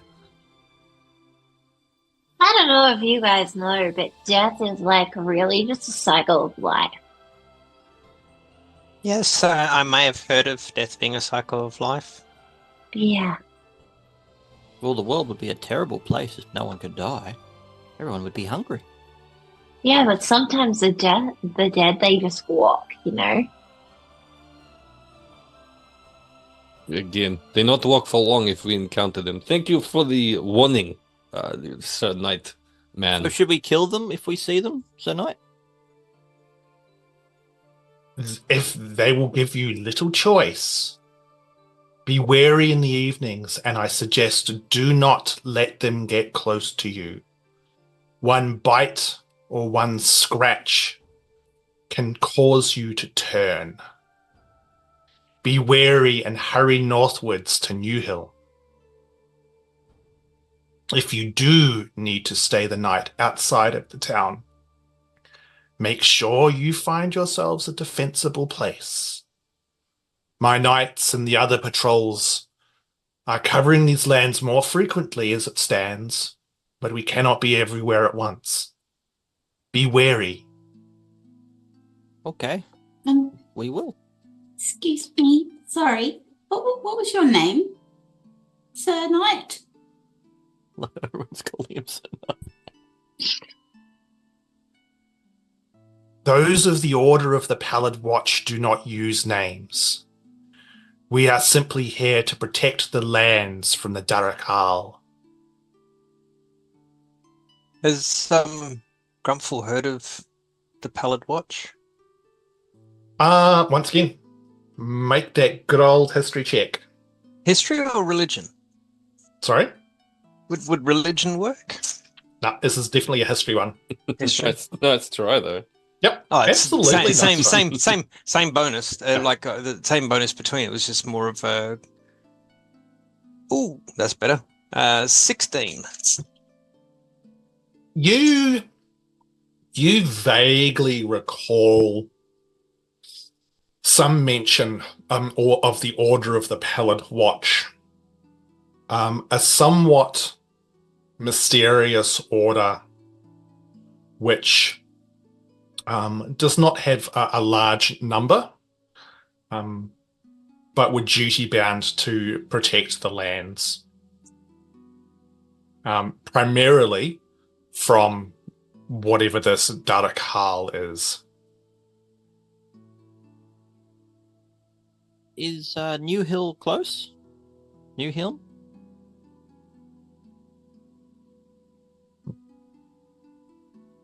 You have no horses. You will be hard-pressed to get there by this evening.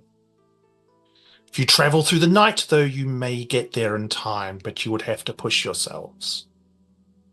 Something which I would recommend for this moment. Could we borrow one of your horses? We need these horses to ensure that we're able to cover as much ground as possible. How far from Barleyburg are we? From Barleyburg, you're like 2.5 days away now. Oh, okay, we've travelled that far, right? Yeah. Cool. Well, I guess we better book it then. Bye.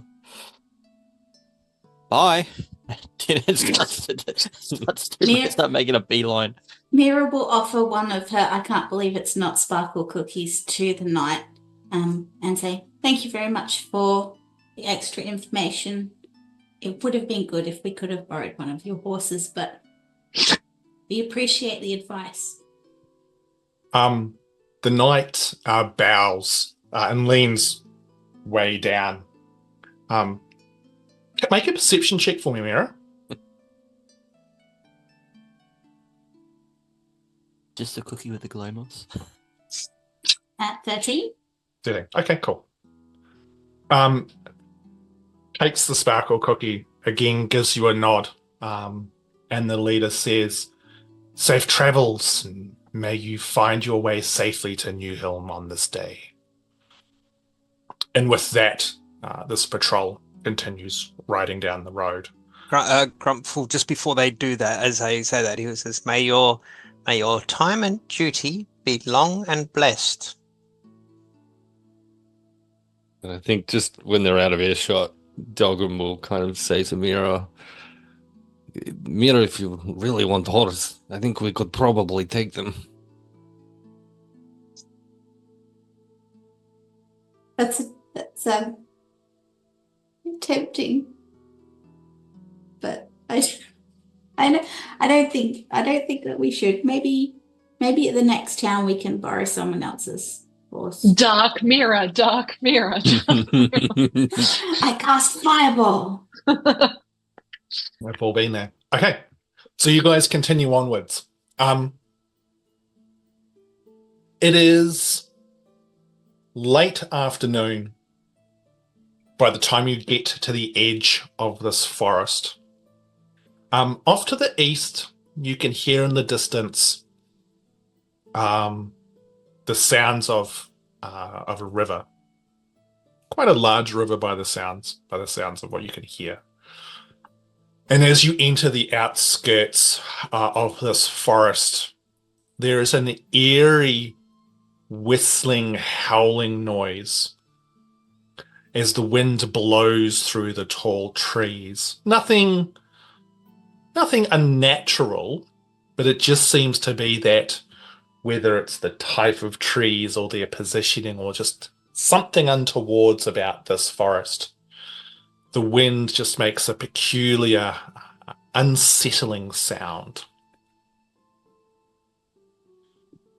You continue onwards into the early evening, right, and get to that point of the night where normally you would probably be starting to think about making camp. And there's still no sign of New Helm. What are you guys wanting to do? The pallid nights seem to imply that we could make it by late evening. Do we press on? If there's danger here, I would think I'd prefer to be on my feet with weapon in hand than lying down sleeping. I think we continue on through night as suggested. Why don't you just have people do watch shifts for you? It's still valuable reaction time in waking up if something does. Yeah, but like, if you are gonna stay up through the night and you just keep walking and walking and walking and walking, because I've done it. It takes time. Like eventually you become exhausted and you could die. If you're too weak to follow us through night. I'm much stronger than you. I could kill you. I'm sure that is not true in slightest. I'm really strong. Well, that would be very helpful if we are set upon while we continue to walk through the night by undead creatures. Yeah, I'll keep you alive. It'll be great. I am absolutely capable of keeping myself and my friends here alive. Thank you. I don't know if you know this. Apparently you're dead. No, I am not dead. I was going to point out the same thing. I am, in fact, superior Delgrim. Oh, I heard that you were dead, though. Someone said that earlier. So it sounds like you're not really that strong. Entirely different Delgrim, who is weak. Yeah, but made up of the same construct, right? Well, clearly not, because I survived same situation. You don't know. I do. I've been told this very thing. Yeah, but you could have been gaslit. I do not think Rowan would do this to me. Either. Yeah, but Rowan. You also didn't think Rowan was dead, and you know what? I've seen no great. I I think this is a conversation for another time. I think we need to decide whether we're making camp or continuing on, because the twilight approaches. Are we walking and talking? I'm assuming we're walking and talking while we're doing it. I would assume so. I wouldn't have stopped. I would have kept going. I don't particularly want to sleep, so I'm happy to keep moving. Yeah. I think as well, Thea potentially over the course of all the travel would have used minor illusion every now and again just to create images of like cool things from her world to just be like, oh, hey, this is also a thing that exists. And one of them would have been like the shadow cookies and stuff like that, just to show everyone these material versions of what exists in her reality. Have like purple vapors rising from them. Yeah, they're super dark. Nice. So are you guys pushing onwards for the night? Yeah, I think I'm so. inclined to, yes. Okay. I'm full. Yes, I think we should take the knights at their word and perhaps keep moving. Okay. I would like everyone, as you push on, to please make for me Constitution saving throw.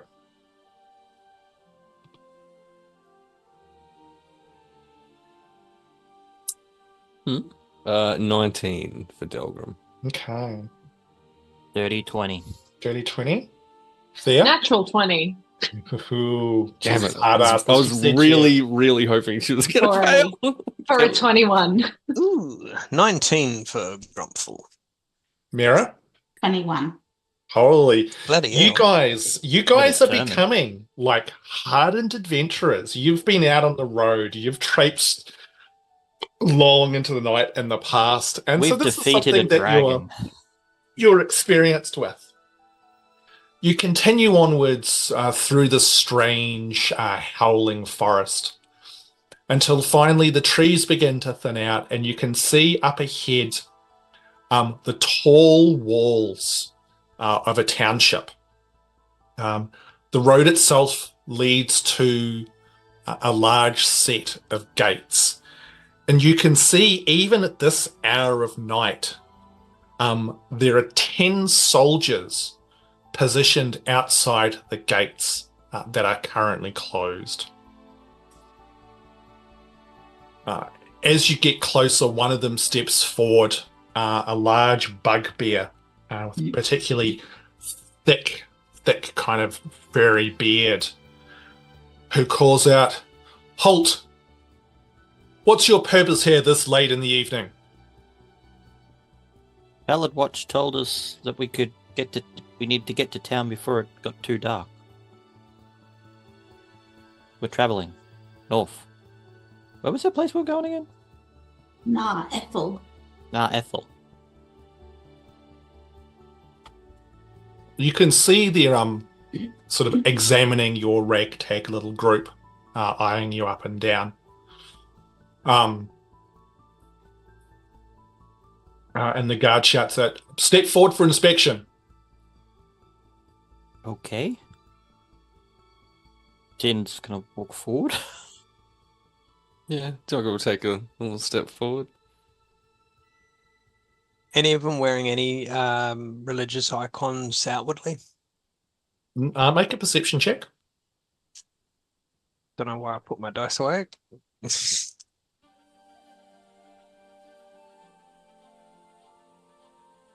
15. 15. Not that you can see. You can see all of them are very openly, however, have got the tabard of Kingsvale adorned on the armor, or over the top, I should say, of the armor. As you guys step forward, 5 of the guards step forward and advance towards you. And you can see the other 5 are all waiting. You can see hands on weapons. As each of them comes forward, they start to examine each of you, lifting arms up fairly kind of roughly. Does anyone sort of resist as they do this? They're obviously like looking for something as they inspect you. If Miera sees them doing to everyone else, rather than them lifting her arms up for her, she will lift her arms up and spin around so they can see everything. They A bit gentler, please. Jeez. We're all decent people.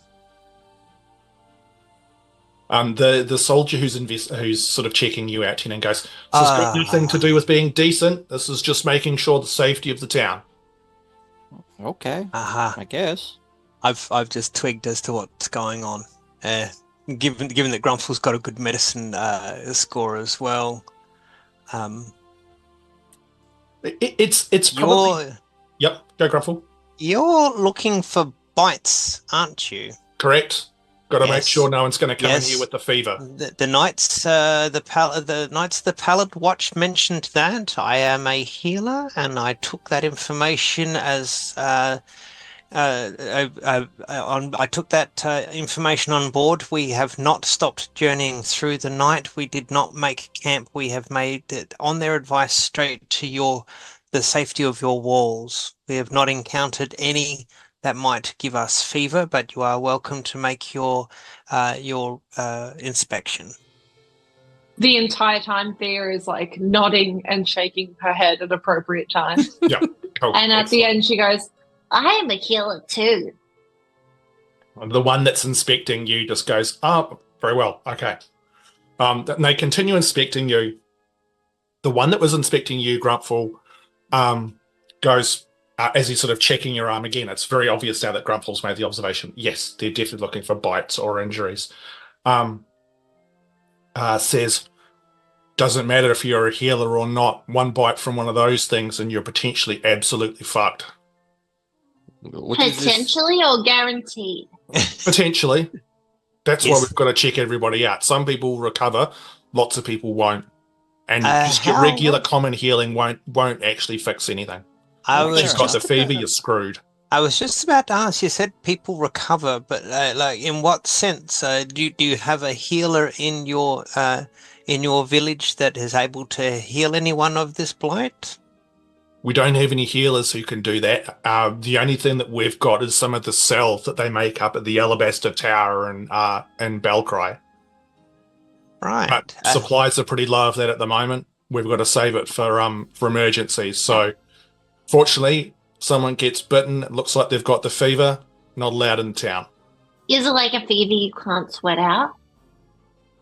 Some people can. Those who are strong enough might get through it, but we just can't take the risk. It Fair sounds enough. like He's only doing his duty. sounds like cowbell fever. It's a different type of ailment.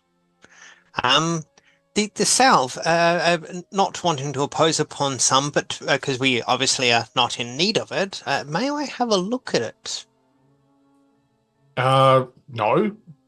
I mean, it's not up to me, to be honest. But I mean, like I said, we've got a pretty limited supply. If you go if you head to Belcry and if you go to Alabaster Tower... Is that within your encampment, or is that further north? Belcry?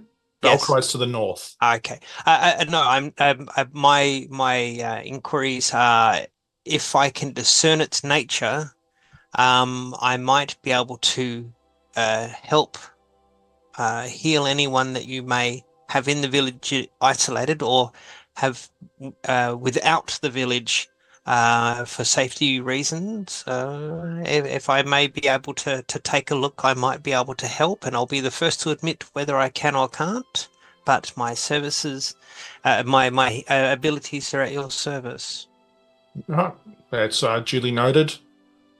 We don't have anybody here that I'm aware of who's currently got the fever. We normally have a small sort of hospital set up just outside the walls to deal with that, but we're pretty good at the moment. Plus, to be honest, most people who get bit, 9 times out of 10, we just put them down anyway. Okay. Right. Okay.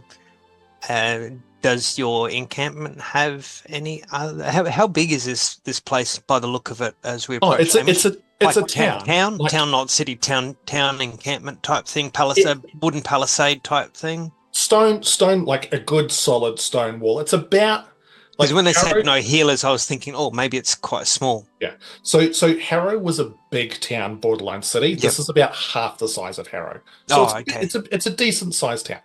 So would they still have clerics or healers here? I mean, most towns will have temples. Oh, okay. Because when you said no healers, I was like, oh, this must be quite small. So Grumpfel was angling that we could trade off some food and accommodation for some healing if needed.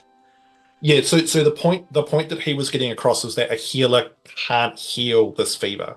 They can't heal the wounds. The fever generally can't be healed. No, so I've misunderstood. I was angling towards it.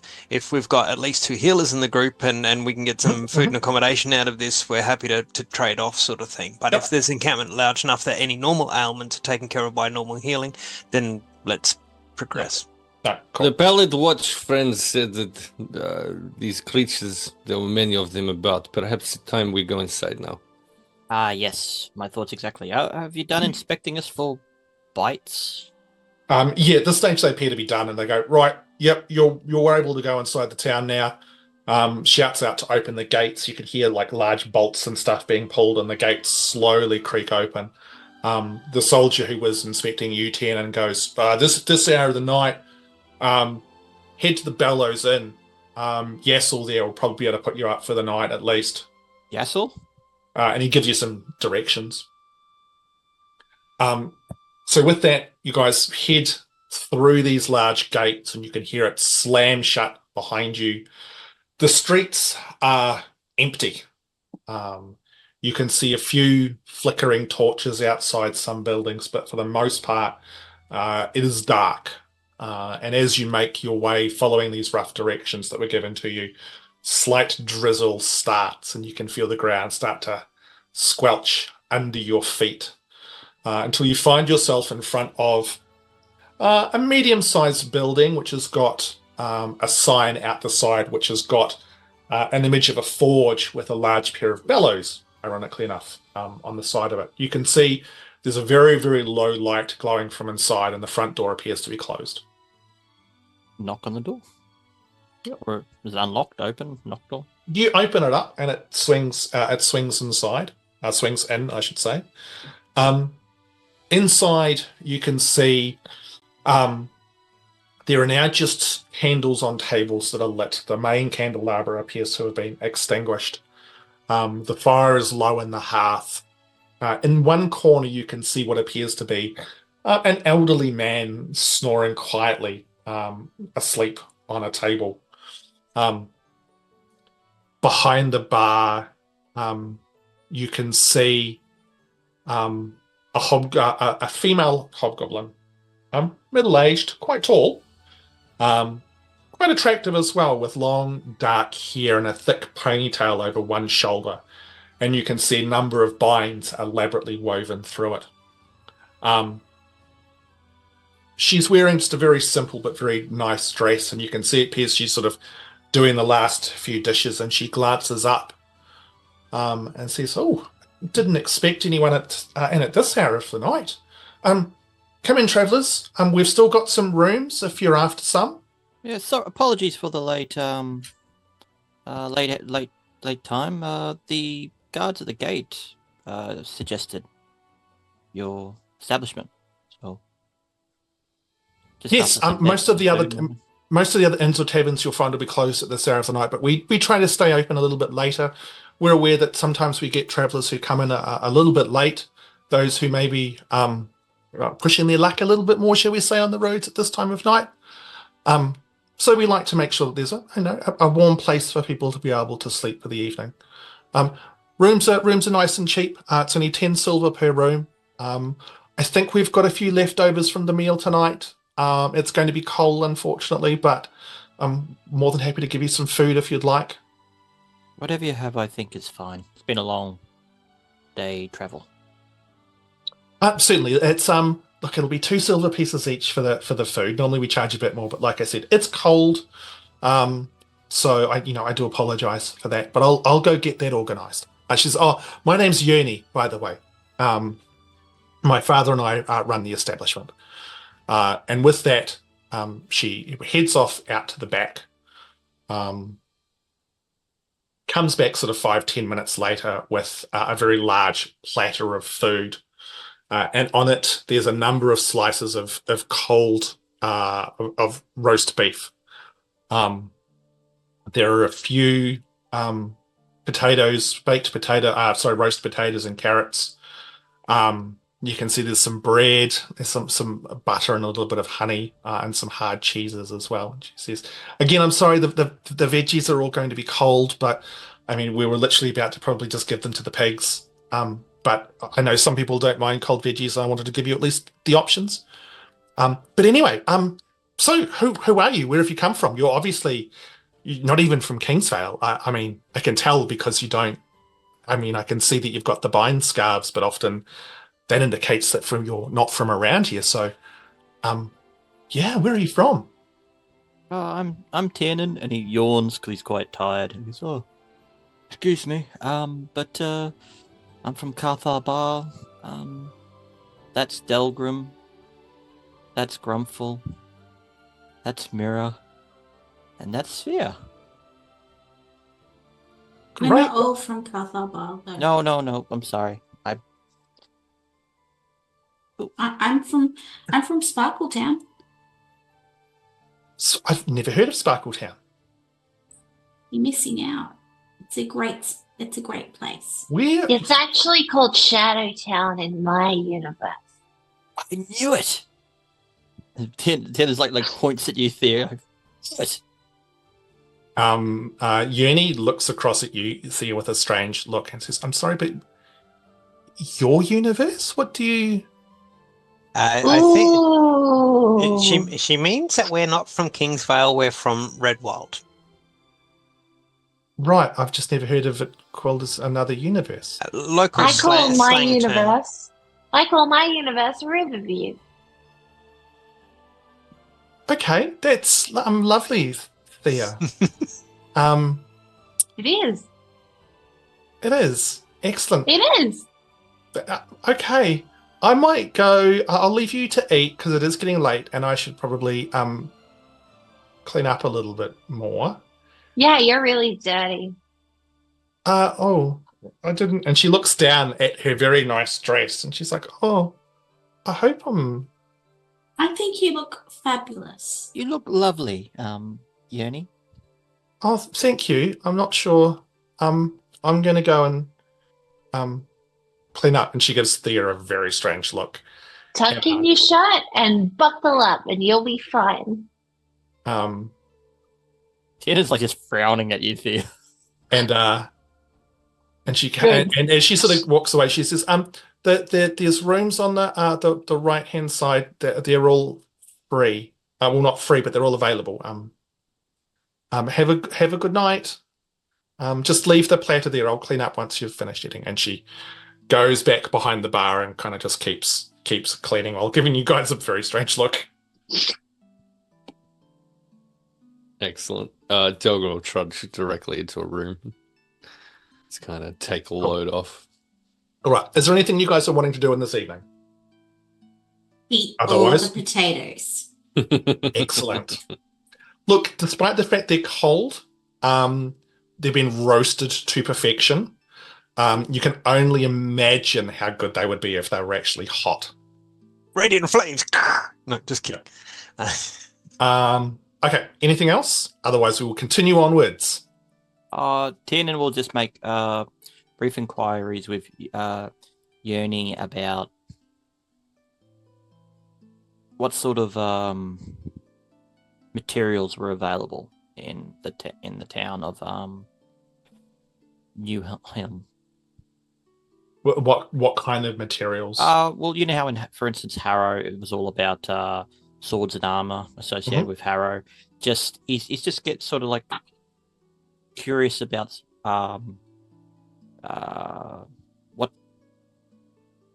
what do they produce? What does New Helm produce? She says I should tell you that there's a little bit of logging from the local forest, not huge amounts. It's predominantly farmland around here, but with Durrick Style being so close, this is quite a significant sort of military-based establishment. The Order of the Pallid Watch has got a small fortress here called Dark Watch. They base a number of their operations from here. There's also a fairly large contingent of Kingsvale soldiers here as well, just as a form of protection. Okay, well, thank you for the information. Not really what I was looking for. I'm sorry, I couldn't get more. Oh no, I meant more of a case. I'm looking for some items, and they wouldn't be available here. Is it something in particular, or? Oh, hard to describe really. I might find them up the town of Belcry to the north. Is that larger than here? Oh, it's a little bit smaller. But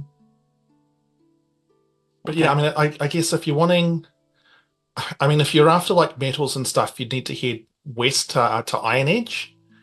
Or alternatively, I mean, if you continue going north all the way up to Dalian's Rest, Dalian's Rest is the capital, so you'll probably find probably most things that you'd be after.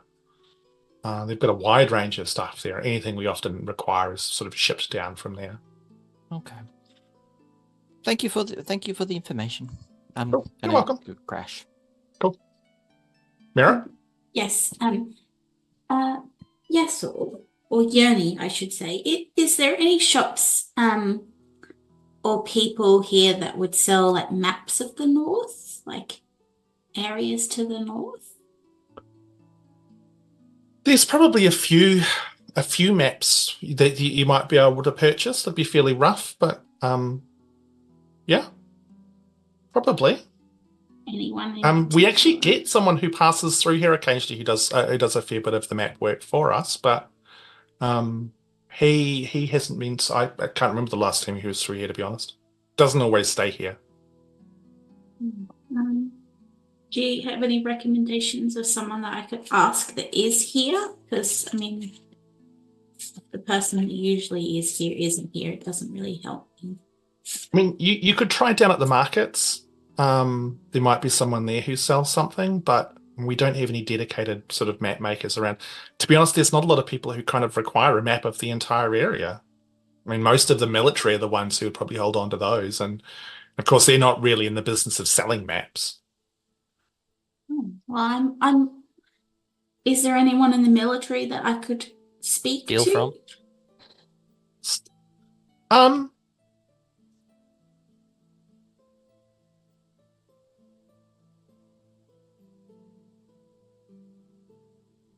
Honestly, I don't know.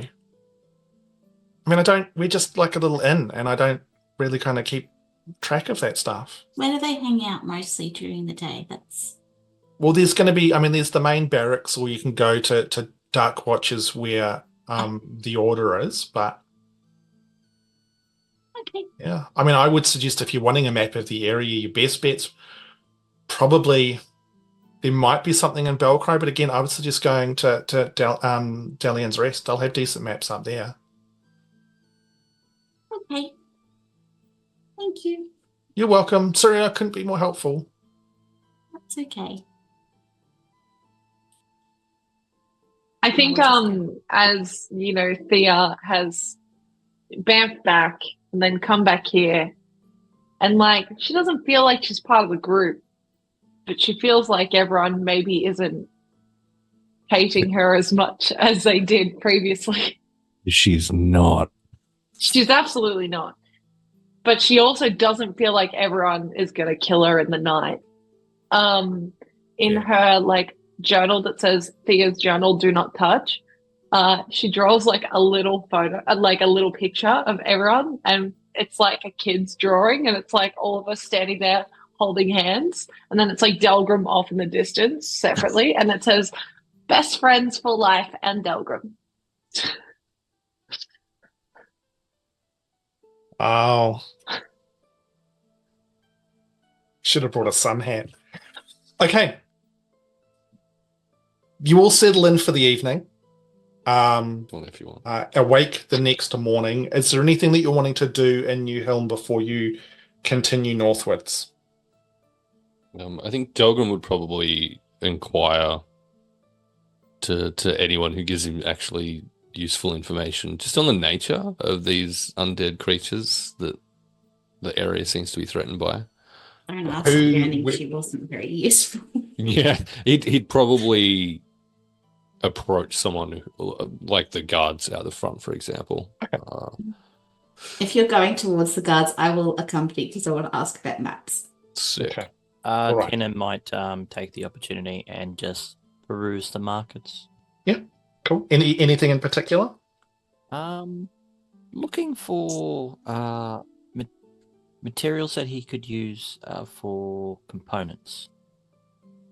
So What sort of components, though? odd pieces of metal, nothing too elaborate that need to be. Like he can convert some old pieces of, not old pieces, but simple armor, possibly some simple jewelry that would involve gems.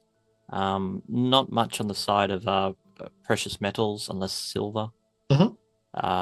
Just generally trying to get a feel for what he can find at this market, considering the towns further north will be of less opportunity. Yep. Okay. Can you look for maps while you're there as well, please, Tiernan? Yeah, okay. I can have a look for maps. So to keep things kind of rolling along, I would like firstly,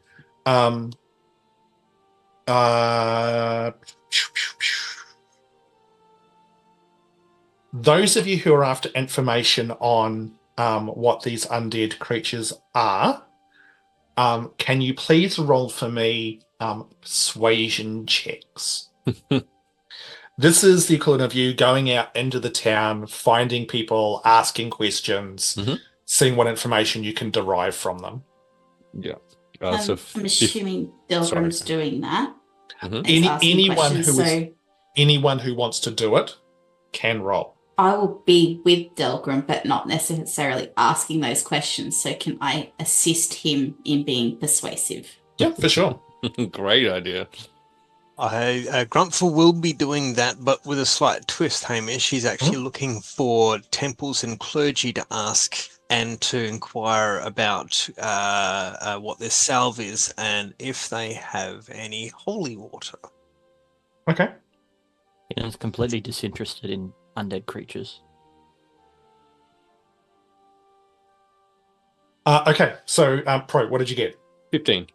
15. Okay. You spend probably the better part of sort of the morning approaching, guards, various people, canvassing the town for information.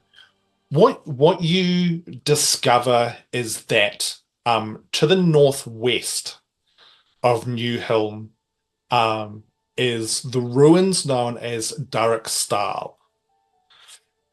Now, Durrickstal actually used to be the capital of Kingsvale. However, it was destroyed in the Sundering Wars a number of years ago.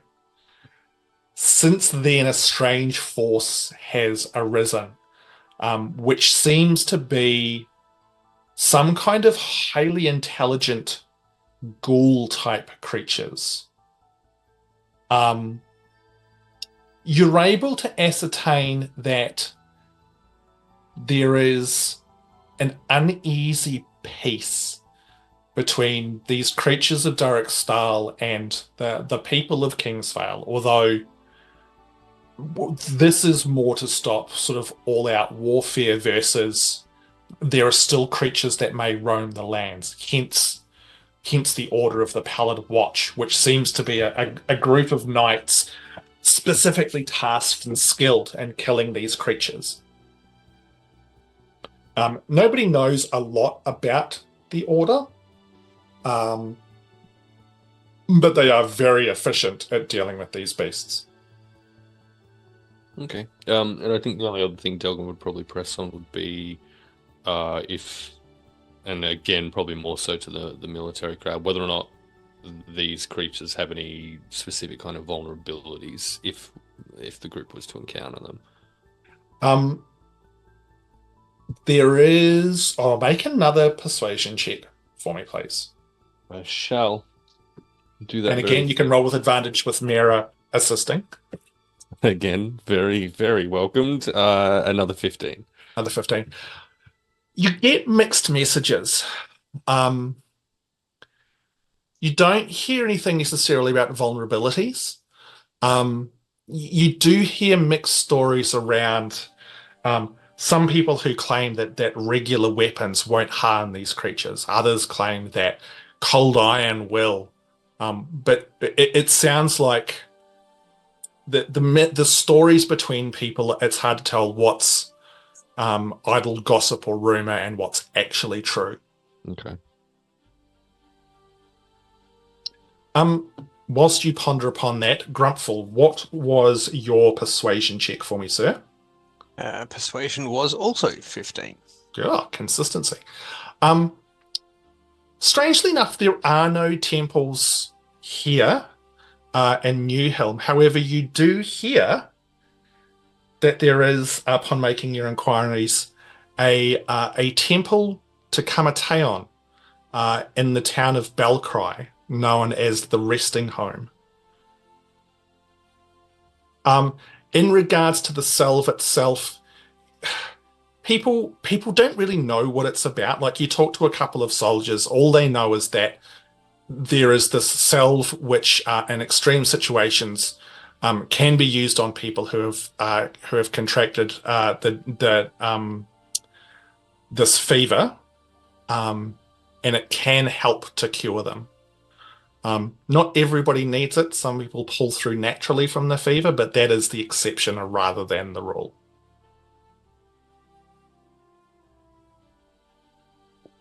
That's if the guards don't put them down.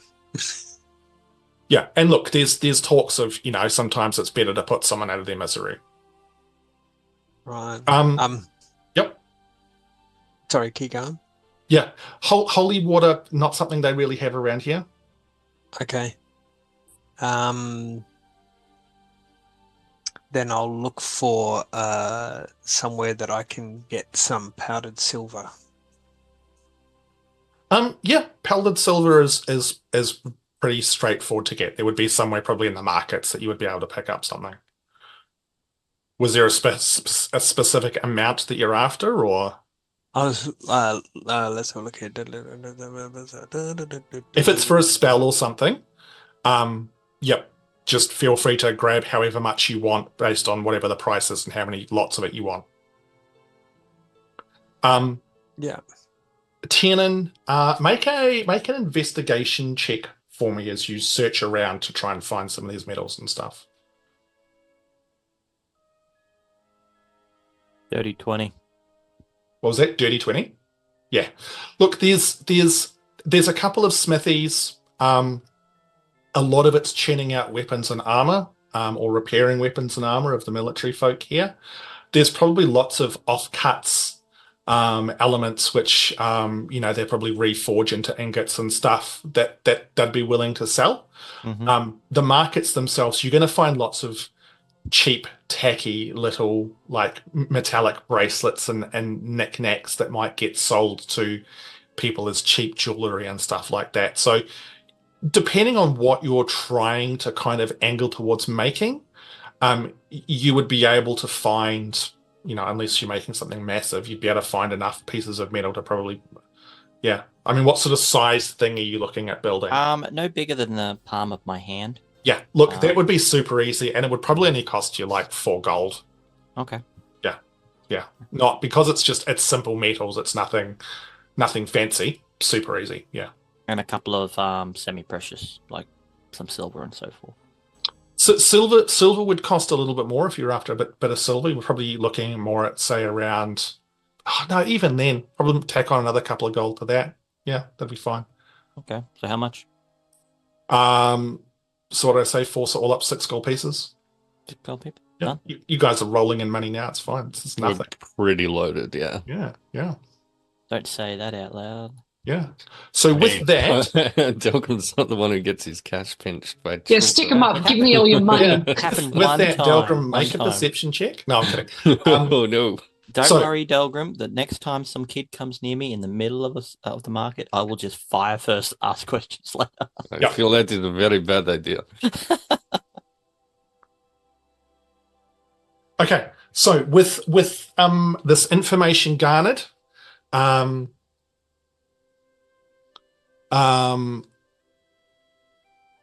is your plans? Have I been able to persuade any of the military people to give me a map? Make a persuasion check for me. Yeah. Did I see any maps at the market? No, you did not see any maps at the market. Okay. No. I'd help you with that, but I feel like Delgrim would give you disadvantage on the roll. So 21. 21. Yeah. You can't find anyone to convince you to give you a map, but you do find this old grizzled veteran who you sweet talk, you offer one of your, you can't believe it's not a real sparkle cookie, Maps, please. and he offers to draw you Accurate like a really basic map of sort of the area north of New Hill, which he would do, and it would be like it's very like estimating distances and stuff would be nigh on impossible, but it calls out a number of the towns and stuff like that. Thank you. That's all I really wanted, to something to know what was coming up next. Cool. Okay. yeah. With all of that done, are you heading north, or what are your plans? I think we continue from here to Belcry, yes, friends. Yeah. How far away is Belcry? How much does a donkey cost? Belcry's probably from here is it's about a day and a half. So we'll have to sleep overnight. Or probably best to continue through night, similar to previous travel, until we reach safe haven from which we can protect ourselves from these creatures. It's like a sleepover, except we're standing and walking. Well, didn't the Pallid watch guys were surprised that we didn't have horses? Could we get horses? Goodbye, horses. Could we borrow them? I think that's called stealing.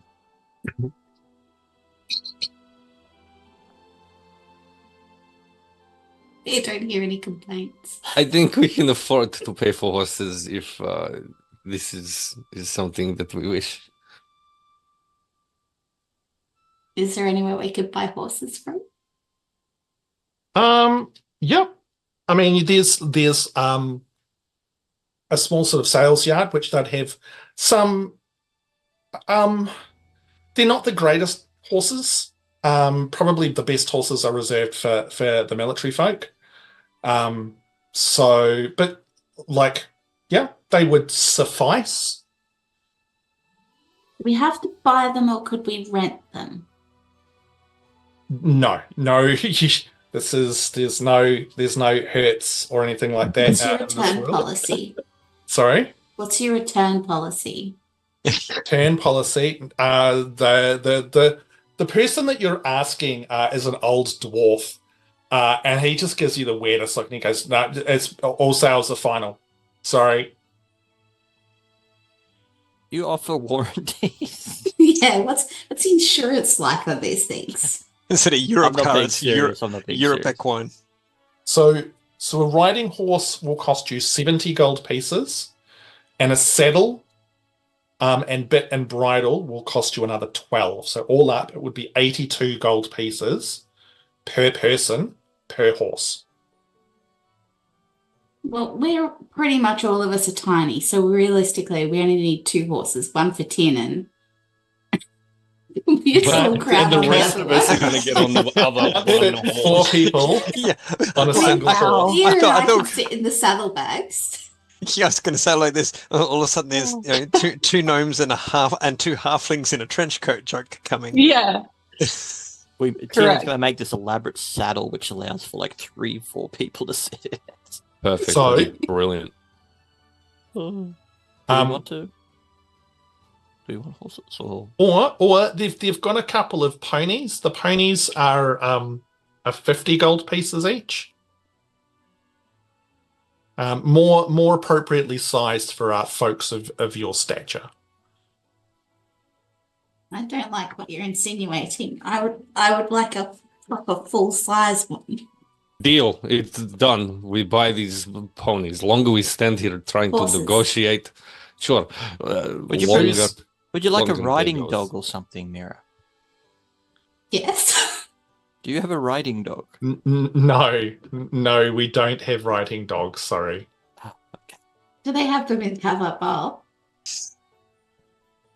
No. Riding dogs? No. Wasn't the riding dog in Labyrinth Aloysius? No. Are we ready to leave this Anywho. place and continue with our journey now? Do we want to get mounted? Is what I'm getting at. We want to get mounted. I'm, Wow. I want to try to mount. On the on. Oh god. I would need a lot more coffee. Run forward of you. I don't I'm think guessing we we're want all We all want to buy mounts. Yes. This Who is is clearly buying- the beds are on the Okay. way out. Right. Who is buying a horse? Are we all back together in the same spot while this Yes. this Sure. equine investiture discussion is going ahead? It's either we all buy mounts or we don't all buy mounts. It's not like half measure. I'll buy a mount for 80 gold with saddle included. Okay, so 82 gold pieces if you're getting a horse. No, I'll buy it for 80 gold with the saddle included. So 82 is with the saddle and bit and bridle included. 80 though. Okay, make a persuasion check. we're gonna hold this whole thing hostage until I'm Mira gets what 22. she wants. Sure, gold. awesome. 80 gold. Well done. You've convinced this Yay! dwarf who's just like, oh my god, what are these people? Who else is buying a horse? Tiernan will be buying a horse That's- for that's 82 82. gold. 82 gold. Who's getting a pony? Sure, Delgrim will get a pony. Okay. Grumpfel. So a pony is 62 gold. You know what? I think Grumpfel would go a pony over a horse. Okay. Same thing then, 62 Yes. gold. But one of the things that I was trying to interject about we're all together, I was going to say, what time of day is it? Are we staying another night? Are we heading off as soon as we buy these mounts? Morning, no, yes. Grumpfel, Okay. you could probably just share with me because I do have a full-size horse. Whichever. Because Grumpfel has bought some bits and pieces and was just looking for an hour to perform a ritual. I would like to buy a pony, and I would like it to be the nicest looking pony because when I bamf away, Rowan, I guess, will have to take my place. Sure. You get a lovely little pony. It's my little pony, is what it Your is. It's your little pony. Once So- again, she doesn't have to pay the bill Rowan, every time. every time. Okay. No, I So- have money. Oh no, So- Rowan won't. She'll get out of it. Yeah, Rowan will get a Sorry. free horse, is what Sorry, I'm go saying. With Insane. with Oh, with dear. ponies and everything purchased, were you going to take some time for Grumpfel to do his ritual? Oh yeah, Grumpfel Oh, is yeah. given all the time he requires. Cool. So this would take you to about lunchtime at this point in time before you would head off for the day. Grumpfel gets all the time he requires with Delgrim very impatiently tapping his foot while he does it. Yeah. Looking at his non-existent watch, which hasn't been invented yet. Mm. Cool. Okay. You should paint your pony, Thea. Like what color? Whatever you like. Yeah, but Tina, what's your favorite color? No one's ever asked me that. I'm glad I could be the first. It's a pointless question. Why would one ask what favorite color is? Well, no one's asking you, Delgrim. Tina, what's your favorite color? Green. I spend the rest of the ritual trying to find green paint. Speaking of ritual, Grumpfel, what is it you're doing? Why is it taking so long? Sending our DM a message so he knows what I'm purchasing and doing. Don't paint the horse. Paint like the saddle. or something. Oh my god, Grumpfel also worships the DM. It's the All DM right, that is cool. carved. Cool. Okay. Are you guys all set to head off now? I have a very serious question. Do I find green paint? Make an investigation roll for me. Yeah, great. Let's do it. Let's speed run this. Yeah, cool. That's not a bad roll. Investigation. That's like a 14. Yeah, not a lot. But you find Okay, some- cool. Yeah. I use whatever I can from the paint pot to paint the horse green. The horse or the saddle? Pony, sorry. The pony? Okay, you can probably Yeah. paint like half of like a flank of this poor innocent little pony. Yeah, cool. But it's okay because we're best friends, so it's fine. I pat it the entire time.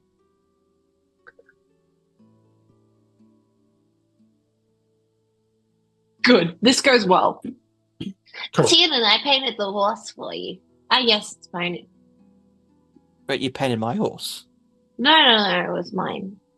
Well, it'll be Rowan's one day. Tina, You're can gonna you paint put the me saddle. on my horse, please? Yeah, you would not actually be able to mount your horse. This is very true. Amazing. Excellent. It doesn't even think. He just picks you up straight up and pop you on the horse. Cool. Uppies. Puppies. Please. Tiernan, make us no, I'm just kidding. We're already just all over the place. Roll for So- uppies. You guys head off for the afternoon. There is a light drizzle which has continued from the night before. As you exit this town through the northern gate, which again heavily guarded as per the one to the south. About a mile down the road, there is a long bridge which crosses the King's River, taking you across to the other side as you continue heading northwards towards the town of Belcry.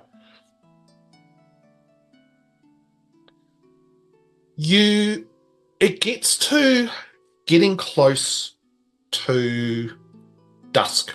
The sun is low. The road has been gently heading down and curving around sort of a small hillock. And I'll have all of you please make a perception check for me. Sure. Jesus. Dirty 20.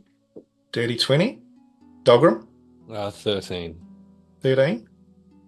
Thea, 11. 11. Grumpfel, 17. Tiernan, Both Blinky and I rolled a 16. 16. Okay. So Tiernan, Grumpfel, and Miera, you guys can hear in the distance.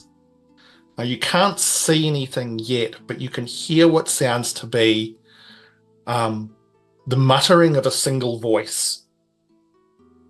Miera, you pick up that you can't hear what they're saying, but it sounds like someone who's maybe in pain or distress up around the bend in the road.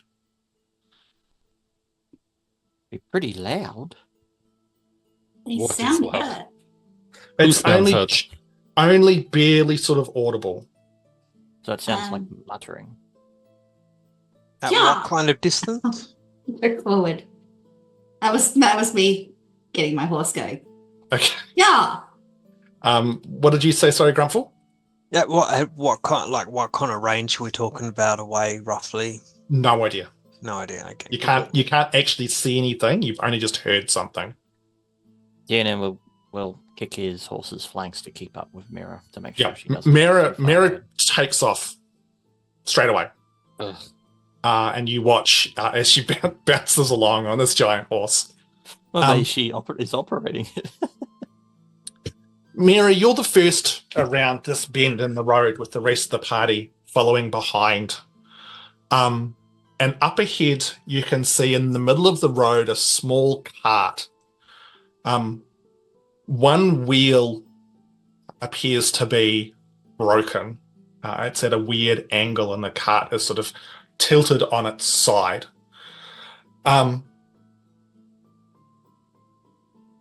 There's no sign of a horse or pony or anything like that was potentially pulling this cart.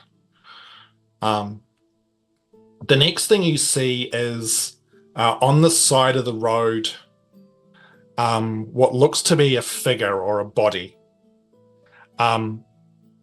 Humanoid from where you are, wearing quite heavy armor, and there is an axe sticking out of its forehead, deeply, deeply buried in it. So it's not moving, right? Very, very not moving. Yeah. Okay. Sitting on the ground, leaning against the cart, you see a second figure.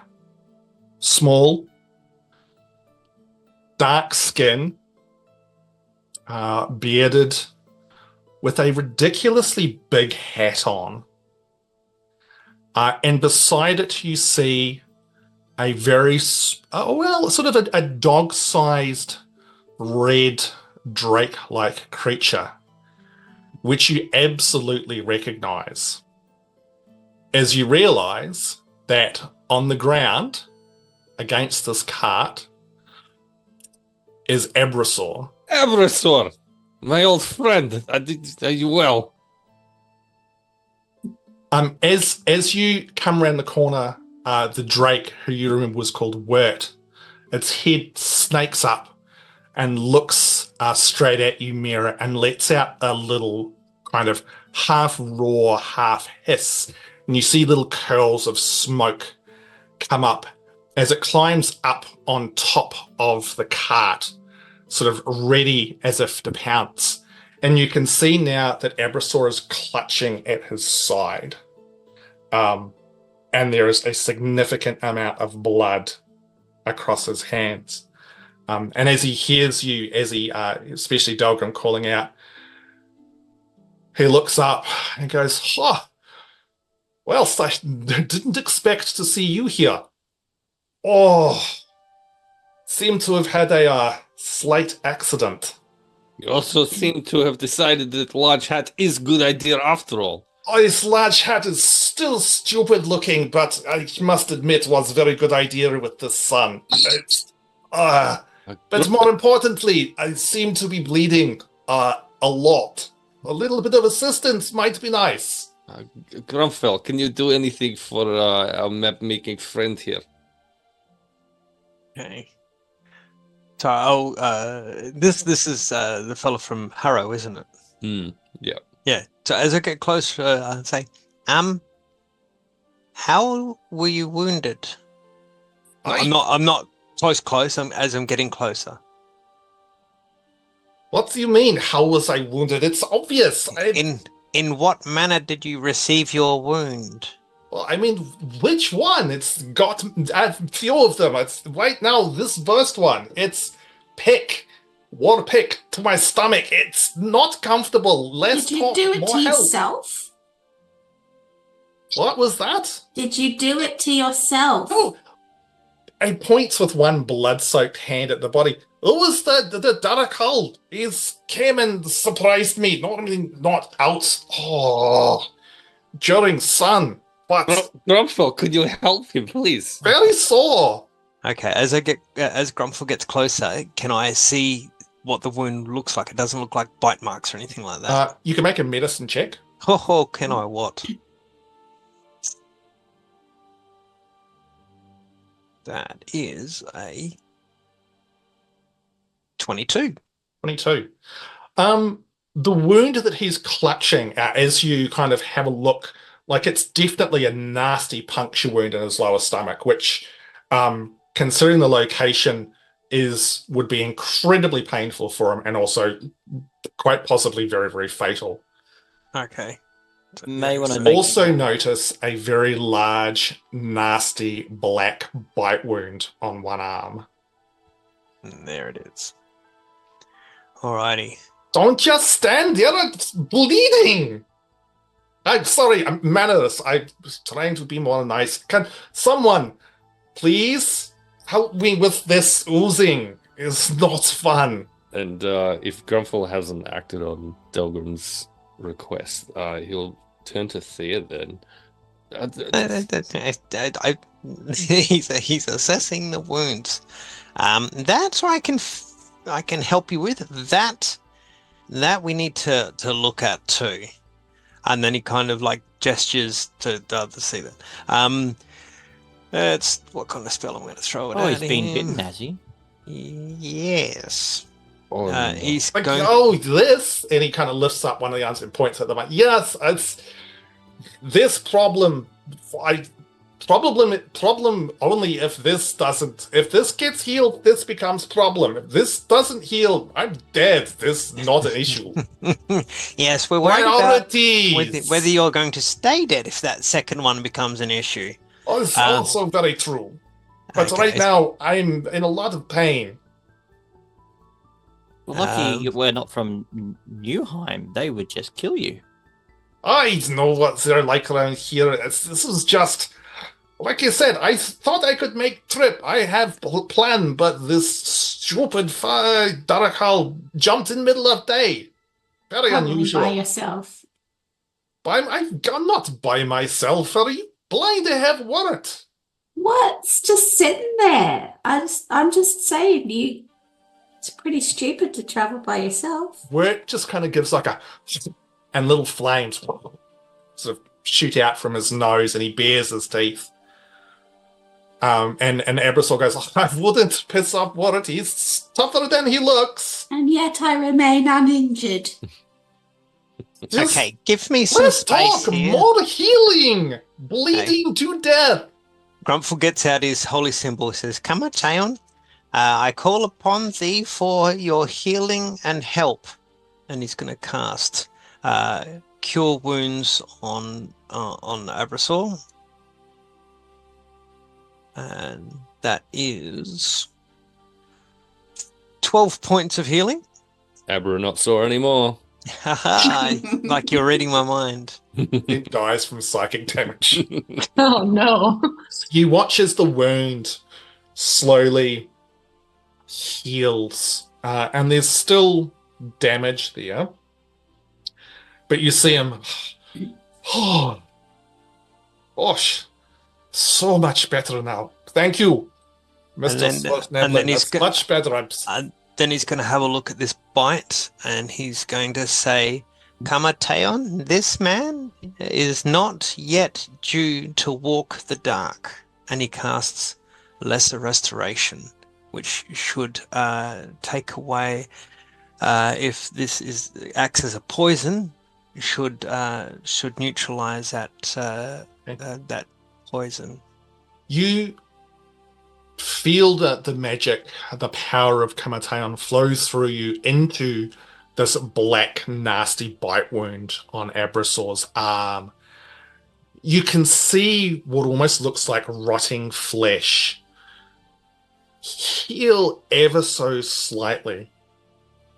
But when the magic passes, you look at it and it's still gross and nasty. Abrasor looks down and goes, oh, feels a little better, but think without the salve and a little bit of luck, I'm dead. But what you've done hopefully gives me more time to get to Belcry. If we get you to Belcry, we get you some of this salve that heal. Will they even let you in?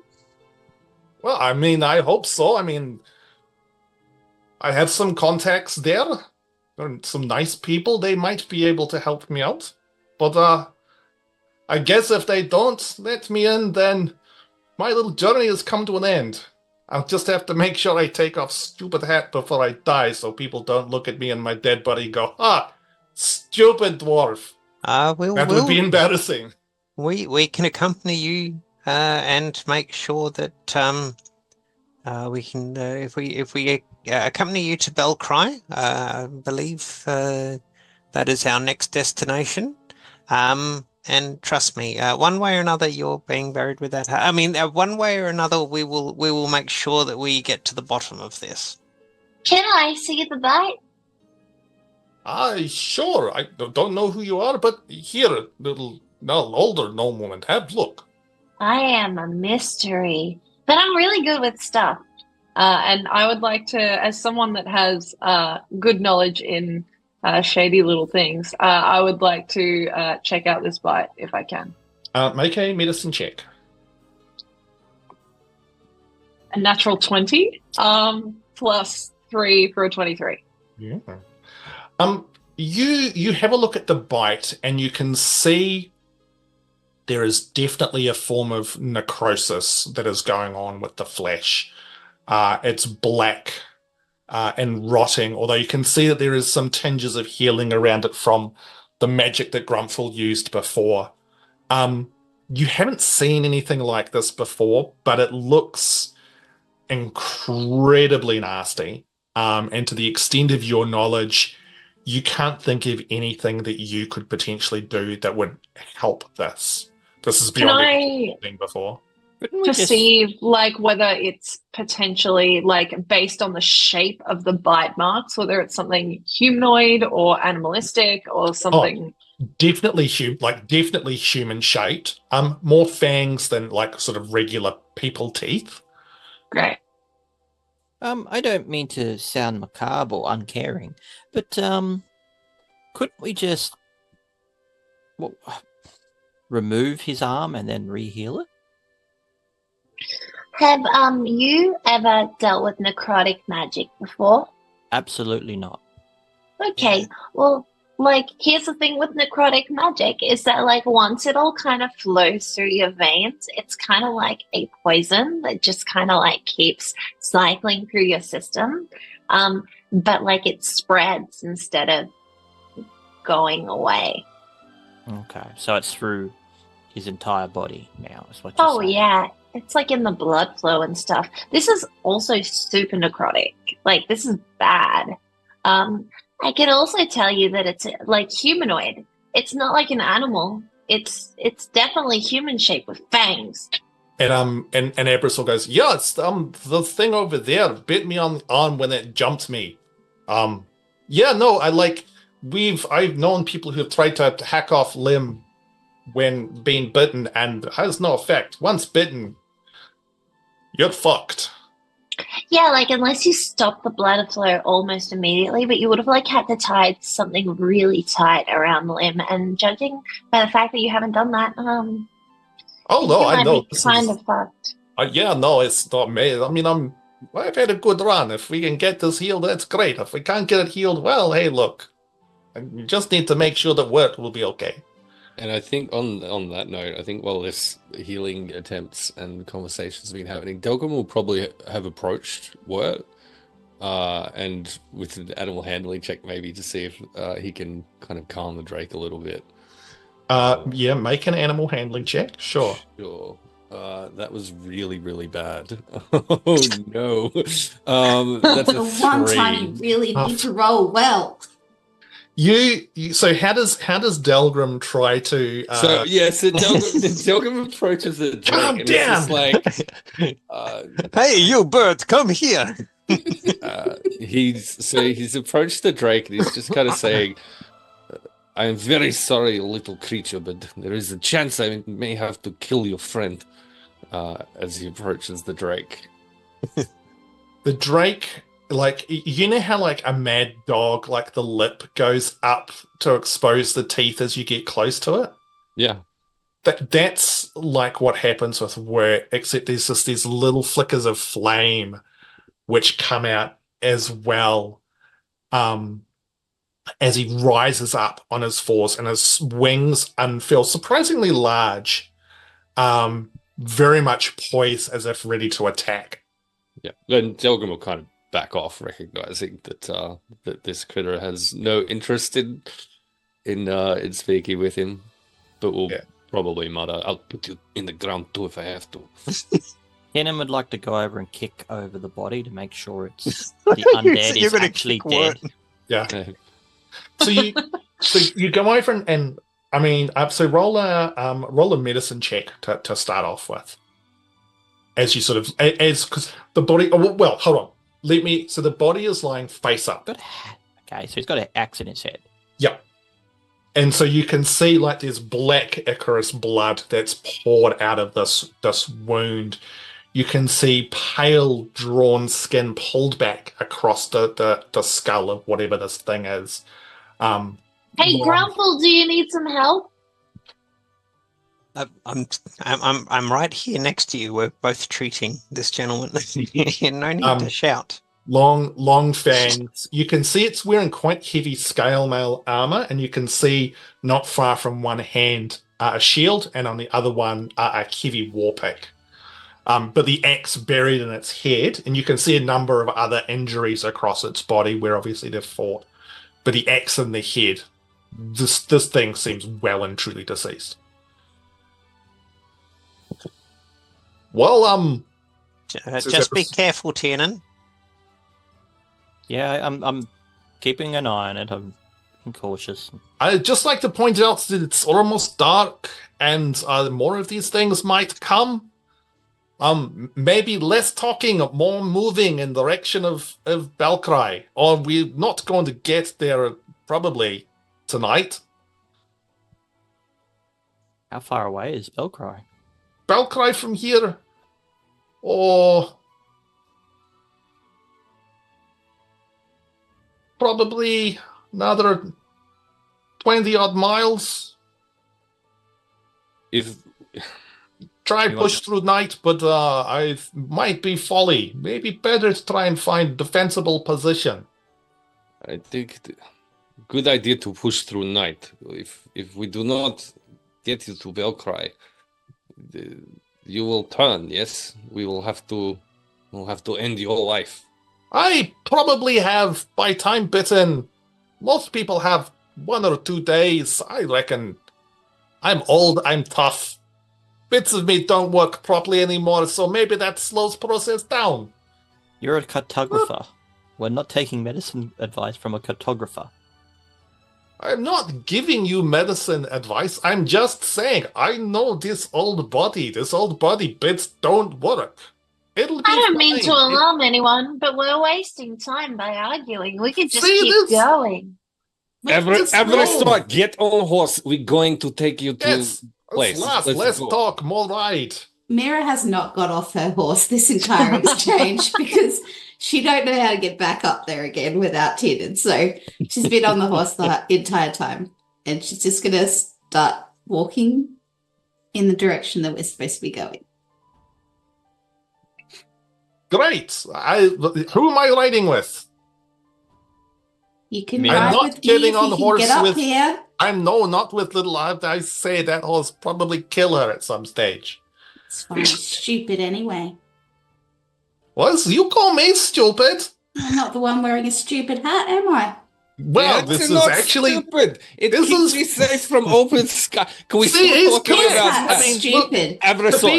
to be fair, the hat is stupid, but it provides good shade for someone who's not used to sun. By this Dumb point, hat, Tiernan good literally purpose. just grabs Abrasol and throws him on the back of his horse. Sure, that's amusing. I suppose this works. Stay Excellent. still. Delgrim will ride up the pony next to Tiernan's horse then, and we'll actually draw his blade and just kind of keep an eye on Abrazor as this journey gets Yeah, underway. Tiernan So, shares a look with you, Yeah. Delgrim. yeah, we do that. We're absolutely both going to kill him if we have to. Look, Oh, without a doubt. It's whether he turns or not. As you do that, he calls back, "Can someone grab axe? If more of these things come, I don't want to have to try and slap them to death." Tiernan wanders over and tries to pull the axe out of there. Yeah, it takes a few goes, but you manage to lever it out. Scotchy Blood scotch. kind of dribbles out more. You can see sort of some exposed bits of brain and stuff in there. He's gonna shake the axe like this a little bit because he doesn't want to get blood on his horse. Yeah, he goes, "Don't get any of the. Be careful with the shaking. Get blood in the Delgrim and his mouth. pony gets splattered with the blood of the shaking of the axe. Don't shake. It's blood in It's the in my mouth. mouth. Very bad thing." Hamish, before Grumpfel gets back on his pony, he's going to see if he can entice Wart to come with us as well. Do you need? As soon as Abrasor's on the back of the horse, Wirt kind of coils and then leaps up, wings unfurling again, and with a big flap just takes off and starts sort of slowly circling above Tiernan's horse. Oh man, and I had 17 on animal husband handling too. Sorry, that's what it was in first ed or second ed. I think animal handling now. But yeah, I was going to. Grumpfel wanted to show up Delgrim and have work follow. Just come on, let's go, sort of thing. Tiernan hops back on his horse and he basically turns to Blinky and says, "If he does anything fishy, shoot him." I mean, flying metal ball able to define what fishy is? I mean, if I had some fishy rations, these common language don't necessarily always understand. I would suggest you stop talking then and then kick the horse to go forward. People are ridiculous. So you guys start off down the road. You continue onwards until the sun sets. It's no longer raining, but you're all still feeling kind of cold and miserable. How long are you going to ride into the night? How far away is the town we were aiming for? It was like 20 miles. So, in terms of time. Yeah. In terms of time. Yeah. 20 miles means nothing to me. I think an average horse travels 25 miles in a daylight day. So to give you some context, a party will travel about 24 miles a day.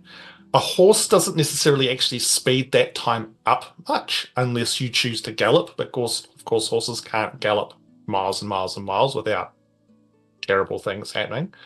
You could probably push yourselves to travel through the night to try and get to Balcry by the morning. But that would be probably quite strenuous on everybody involved, including. It's that far away, is it?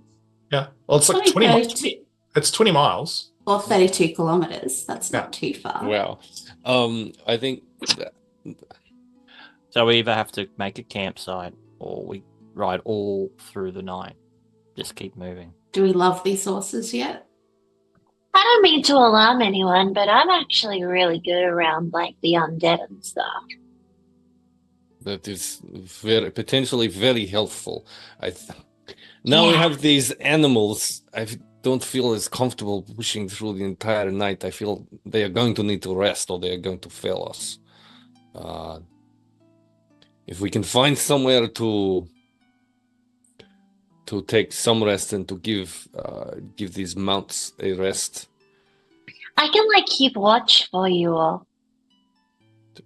We are familiar with how watch works, Thea, but thank you. Oh yeah, well I'm just offering. This is kind offer. The same. Yeah, we'll absolutely kill her if we have to. Look, Delgrim will share real quick with Tiernan. Tiernan's a little bit confused, but okay. Wow. Yes. What are you doing? Are you riding through the night, or are you going to try and make camp? I think the consensus is camp, right? So we'll keep going, I guess, until we're looking for a decent place to. Yeah. Defend? Are we gonna camp at this wagon and use it as a defensible spot, or are we gonna move on? We've gone past the wagon. We're already riding. So as far as we can before we absolutely need to stop, and on the way looking out for good spots. We'll define a good spot for me. I don't know, somewhere maybe a mountain, so we got something like a cliff face or something behind us. So something behind easily defensible. You know what would be perfect? A fort, just the first fort we come across, we'll just with a moat of lava around it would be super cool. Maybe something with a stone fence around it. And can you guys make a that's not going to happen roll? Okay, Sure. So how many dice do we roll? 20? Yeah. So you roll a D nothing. I'm going to roll a natural 20 right there and a nothing roll. Add the chance of it happening. If there's no kind of no super defensible position. I think Delgrim would encourage the group to try and find just something with some kind of shelter from one direction, and then I hate them. try and set something up with like branches or something that might be found around to at least keep them relatively as safe as possible with whatever's kind of at hand in the area. Okay. Just make a perception check with disadvantage.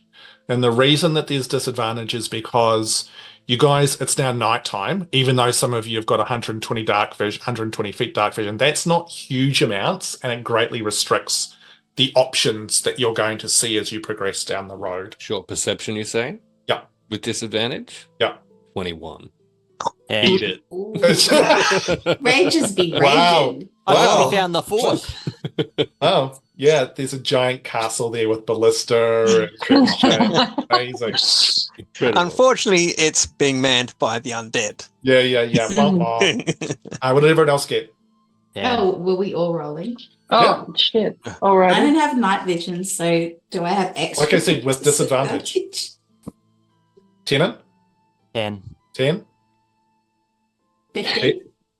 13? Thea? I rolled my dice once and I physically couldn't roll lower. So Outstanding. natural 1 for a 7. Excellent. And Grumpfel? With disadvantage, that's pretty good. 15 is my lowest. All right. Happy days. So none of you really spot anything as you progress through the night, with the levels of concern starting to increase until Promethean, you spot off to the east a little bit, a small copse of trees, sort of circling the base of a little hill. And you think that you could potentially set up something over there, at least use the trees for maybe some cover. Yeah. Or worst case scenario, be on the top of this little hill, and it would give you a much better sort of view of the countryside around you. It might expose you a little bit more if you're up there, but you definitely have a better kind of view of the countryside. Yeah, and 100% Delgrim would choose that then as his recommendation if we're to set up camp. Cool. Okay. Sounds good. So you guys head over towards this small hill. It's about 100 feet off the sort of the side of the road. You weave through some of the thick underground. Get up there. You'll need to sort of tie the horses up to the nearby trees, provide them with feed, which I'm sure you guys got, which we didn't talk about, but that's not the fun part of the game. Mm-hmm. What are you guys doing in regards to setting up a camp? Traps. 100% traps. So Definitely would use alarm. if this is a copse of trees, I think Delgrim's going to take what rope he has and essentially try and fence that off. So I think they were told that we're dealing with intelligent undead in the area, so he's not convinced it'll do anything, but just in case,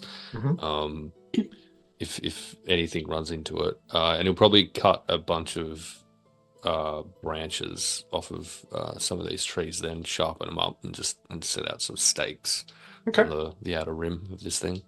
Can you make a survival check for me as part of this sort of setting up a defensible position, shall we say? Yeah, I don't have a lot of luck with survival checks. You know this, and I feel like that's what you asked me to make. I mean, look, you do. I mean, yeah, sure. That's a 9. Look, you're used to dealing with the shadow ways. You're used to dealing with a much different terrain than this weird overland that you find yourself in. You set up a number of things which you hope might provide some assistance. You're not 100% convinced, but I guess if anything approaches, you'll find out. Yeah. What's everyone else doing? Yeah, go. Miera will have her little gingerbread light man just patrolling around the perimeter as well, just like walking in a circle so everything stays light for a little while. Yep. Cool. Okay. Tiernan? What season are we in? It has just turned into autumn. How much leaves are on the ground? Hardly any. Like they're only just starting to change color. To be minimal. All right. Well, how much loose scrub and that sort of stuff are on the ground? What Tiernan's sort of looking for is come on, cat. He's looking for a cat. Well, cat's trying to Roll get to for my lap. fire hazards. Larry? yeah. Not down, Larry. Come on. Well. He was hoping to just, if it was heavy autumn, he would have pushed a bunch of leaves to form a ring around the camp that he could quickly light up in the event of anything happening. So in the absence of leaves, he's looking for something else that could be of use. Maybe some dry leaves, dry sticks, the odd branch that's dead or something. Just something that he could potentially light up quickly on a perimeter. Considering probably like I guess what sort of area, because gathering up that much wood and setting it up would not be an insignificant task. Plus it's also been raining considerably the last couple of days, so well then it's not going to have much luck, I guess. yeah no, you kind of look around, there's a little bit of kindling and stuff, but not nearly enough to do anything like that, and it would all be wet. So all right, in that case he sets up alarm for a 20-foot cube. Cool. Okay. Cool. Anybody else doing anything? I'll just be preparing to go and watch, I guess, because I've now offered my services to the group. Yep. Does anyone have shape earth or something that control earth of some kind? No. That is a thing people can do? Yeah. Incredible. But no. Grumpfel, anything from you? No, he can I roll medicine on the bite just to see if Grumpfel can glean anything more? I mean, you've already kind of done it once, so not really. No, you've gleaned all the information that you've been able to at this point in time. Yeah, no, that's all good. Everyone seems to be covering all the bases. Good for the moment. Okay, all right. Delgrim, while you're going around and doing your thing, you kind of set up these defenses and head. Like, are you guys setting up like a campfire or anything, or? Oh, shouldn't we keep the light low? We should, if you need to be warm, I understand some of you are weak and frail. If you do need fire, keep it low, please. Put something up around it. Where Grumpfel will say a bad word, but he won't. How do you build a fire that can't be seen, Delgrim? Not that can't be seen. You just build it low as possible. You put something up around flames to try and block flame as much as you can. As you guys are talking, Miera's little gingerbread person walks past skipping around like a little fucking beacon. Yep. Yeah, we might want to get rid of Mr. Gingerbread Man, Miera. Sorry. And then the only other thing Delgrim would want to do before kind of getting watch started for the night, I guess, would be to point out to Abrasol, we are going to have to tie you up. You understand this and why we will have to do this for this night, yes? Why would you tie me up? You have been bitten by strange undead I have been creature. bitten by strange thing. Do you know how it works? No, which is why yes. I need to tie you up and my make God. sure that you're not going to be danger to my friends. I mean, it was bad enough watching you set up these useless defenses. It's like you've never been out into the world before, your little pokey sticks and stupid rope. No, the bite will slowly make me die and drain my life away. If I wake up tomorrow and I look emaciated and terrible, that's bad. I not just suddenly go, blah, monster now. I die, then come back to life. It'll be very apparent. Can I If you get an tie me up inside now, check on him for that? Yeah, just to see if he's actually that's the or that. I guess whether or not that tracks with this the information that I got in the previous town as well. So an insight check, 13.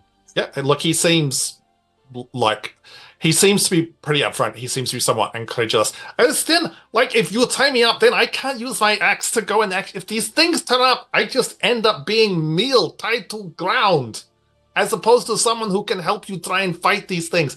Think of it this way: already been bitten, more to come. More can chew on me while I help you, and then they won't affect the rest of you. See, common sense. Is everyone within 20 feet of him at the moment? Within 20 feet of who? Abrasthor. I mean, he's standing right beside Delgrim. Yeah, it'll be in like the center of the camp, I guess, this combo, yeah. It's like, I don't understand. Like, it's logical. God, it's like you've just surprised you got this far in the world, Delgrim. I'll have you know I'm superior, Delgrim, and I got this far in the world by being careful about dangers around me. Which might now include you, but you're right. Me, it's a bite. You see me in the morning, if I look terrible, maybe next day you'll tie me up, but we'll get to bell cry, or we'll all just get murdered tonight. It'll be fine. I still swing axe. I'm still strong. That was other arm. Maybe not so great, but this one's fine. Good. You may have a chance to prove how strong your arm is, after all, this night. Grumpfel mutters under his breath, whatever happens, you're being buried in your hats, that's for sure. Where we stake the horses, but that's on the safe side? It'd be down in little copse of trees. So there's sort of, I'm not sure what you mean by safe side. Are we on top of a hill and they're down below? Yeah, so there's the top of the hill, and sort of down slightly there's a small copse of trees on the edge. Okay, we're totally losing those horses. Don't jinx us. No, I'm going to stay up and I'm going to watch everything. And it's going to be fine. Best if at least two of us are awake at all time. I mean, I'm pretty strong, but I can tell whoever stays up, like, cool stories and stuff. What if you pop out of existence again? Well, I'm I'm sleeping. Okay, well, like, I can't control that. I'm sorry. Well, then we'll have Rowan back, and I guess we still have a member of the party here. But you won't know about the dangers. I could Especially write a somebody note else. and leave it, like, where I am. And if she pops back into existence, then there'll be a note, like, right at her feet that says, hey, welcome back. You're supposed to be on watch. Or I'm I could pretty join sure you for that- watch. Superior Like- Delgrim said watch in twos, so let's Yes. just watch in twos. I mean, do you, when you Six. travel countryside, do you people just not I sit don't think watches? anyone asked you, bite boy. Bite boy, it's just you watch your tongue, young lady. She right, no one I'll asked you, quiet. cut it out of your body if you're not careful. Oh, feisty, I quite like that. See, Yeah, she's got good. some spirit. This is good. But, I mean, if your friend, I don't know what this popping in and out means, but a friend pops in, I'm sure it's middle of night. They'll know to keep watch for stuff. Surely not all the friends that you have are stupid. I think you should go to sleep because you're kind of annoying.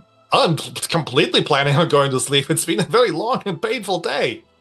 By the way, I probably should say, Grumpfel, thank you for the healing. That was greatly appreciated. I was a little bit blunt at times, I know, but I'm old. That's my excuse, which I know is probably not a great one, but still. That's okay. It is in my nature to help.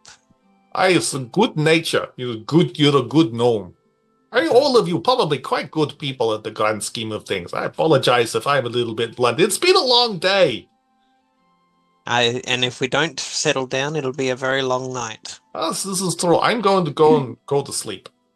Before you go to sleep, Eberso, just in case you are in fact attacked and eaten before tomorrow, do you happen to have a map of how to get to Nar Ethel?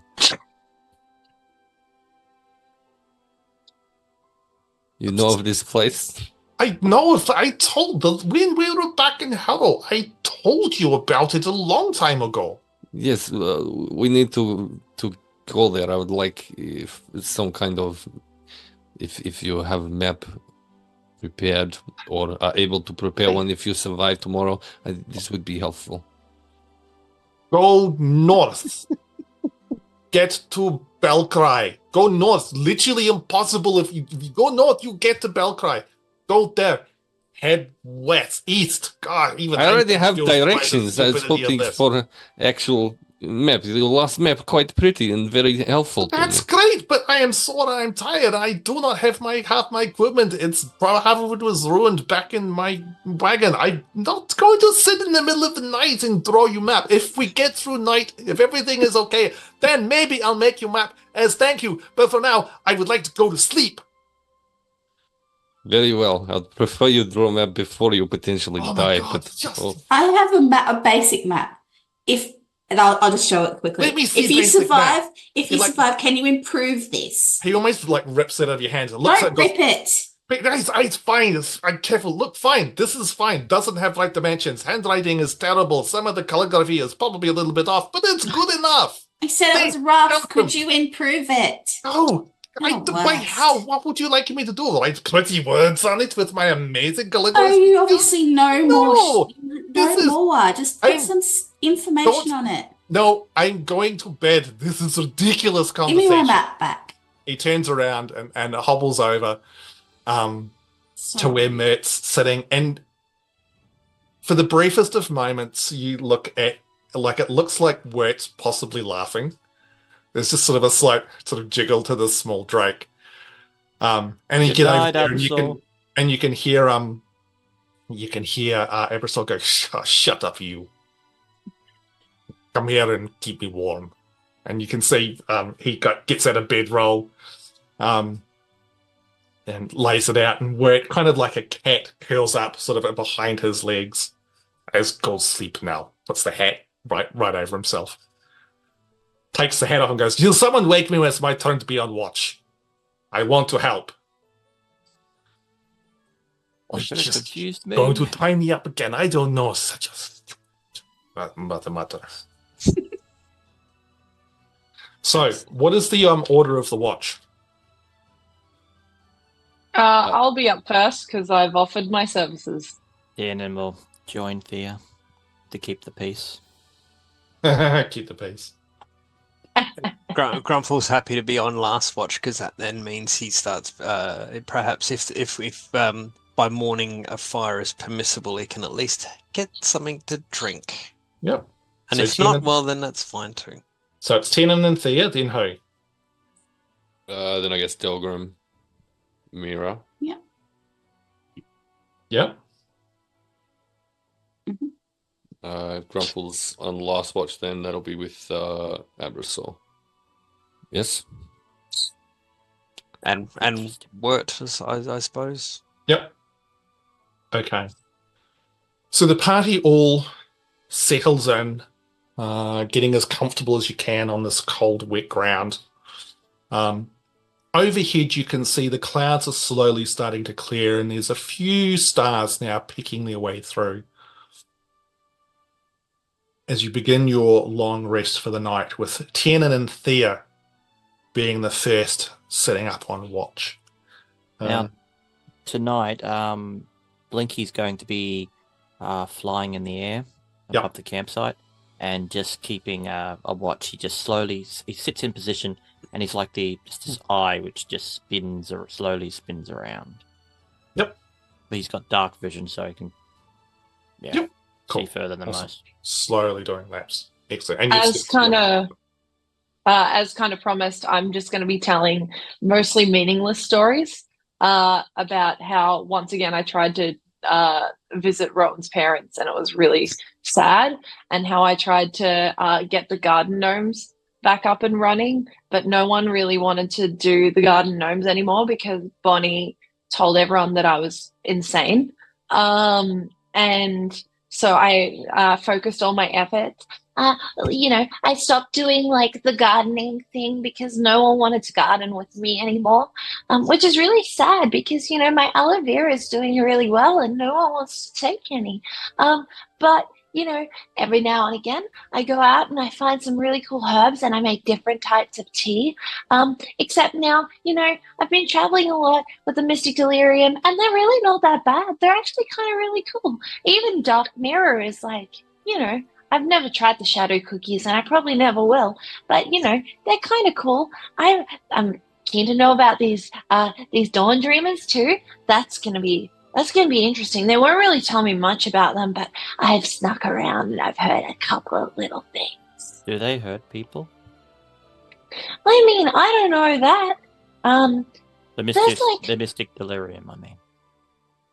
Oh, I'm really just a casual member, so, every now and again, I don't know, I'm not too nosy. I just want companionship. Is she lying? Make an insight check. Yes, because I'm so good Am I lying? I just realised it's the first time we've done this too. So we've checked.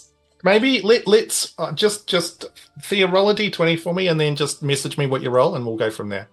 Okay, great. Tiernan, what'd you get? I'm actually looking for insight. I can't even remember where it is on my character sheet. They giveth and they taketh away. 7. Okay.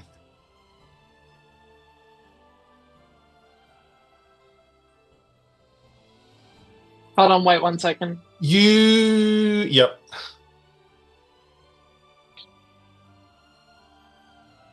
Cool, this is going well. Sorry.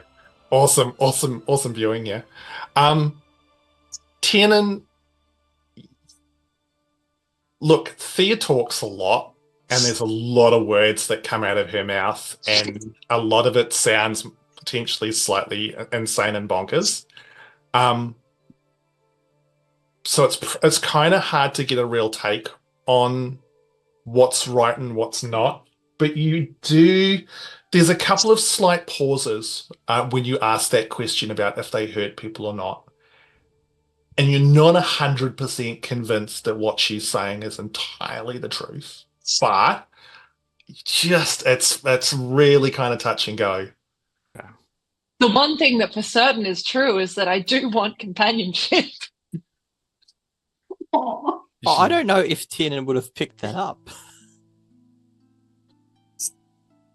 He's not the most perception. Really the wrong person to be confessing that to. Yes. Do you actually say that? Huh? Yeah, sure, why not? No, I don't say that.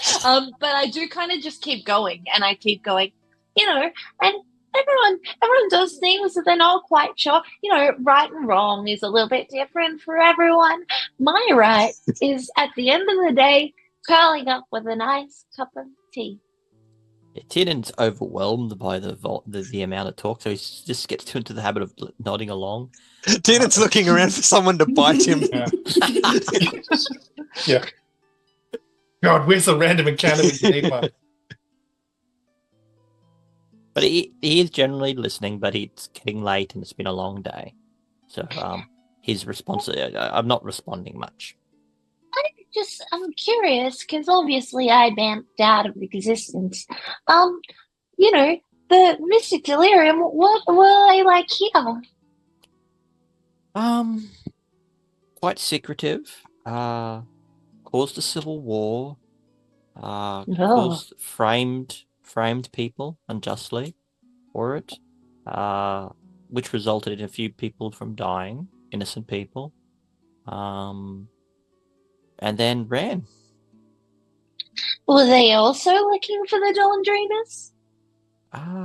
Not to my knowledge. That's only more recent information that we learned from a dragon. So that means you haven't really heard about, that which shines?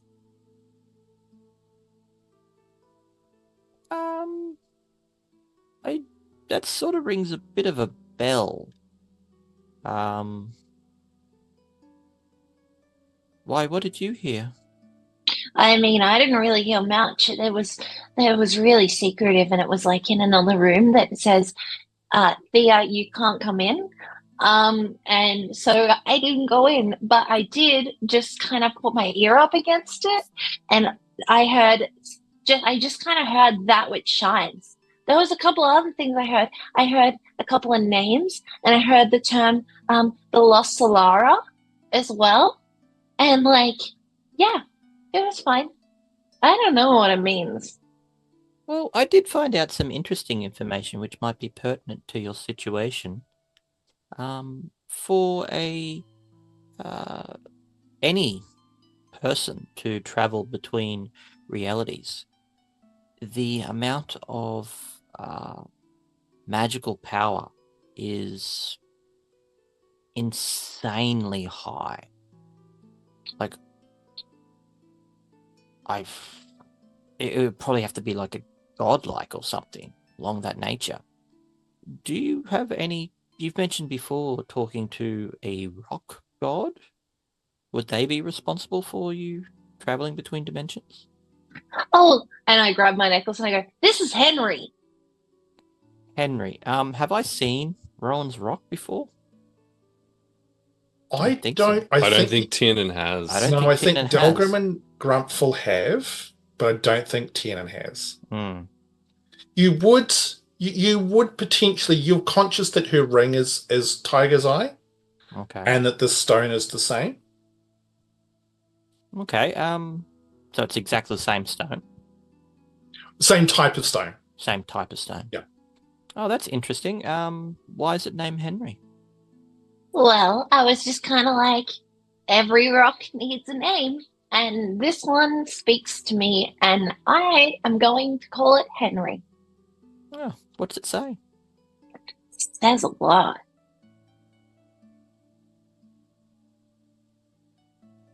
Anything relevant to you jumping through dimensions? I mean, it doesn't go, knock, knock, Thea, you're about to jump into a dimension. But sometimes it says, hey, this might happen to you. Also, like, could you do these things for me, maybe? And I either go yes or no. Oh. Did it tell you to join the Mystic Delirium? Not really, no. Kind of just hangs out. It trusts me, which is more than I can say for most of you. Can I please get both of you guys to make a perception check for me? Sure, absolutely. I'm glad Tiernan specified Blinky to be up and someone's watching out. And Blinky as well.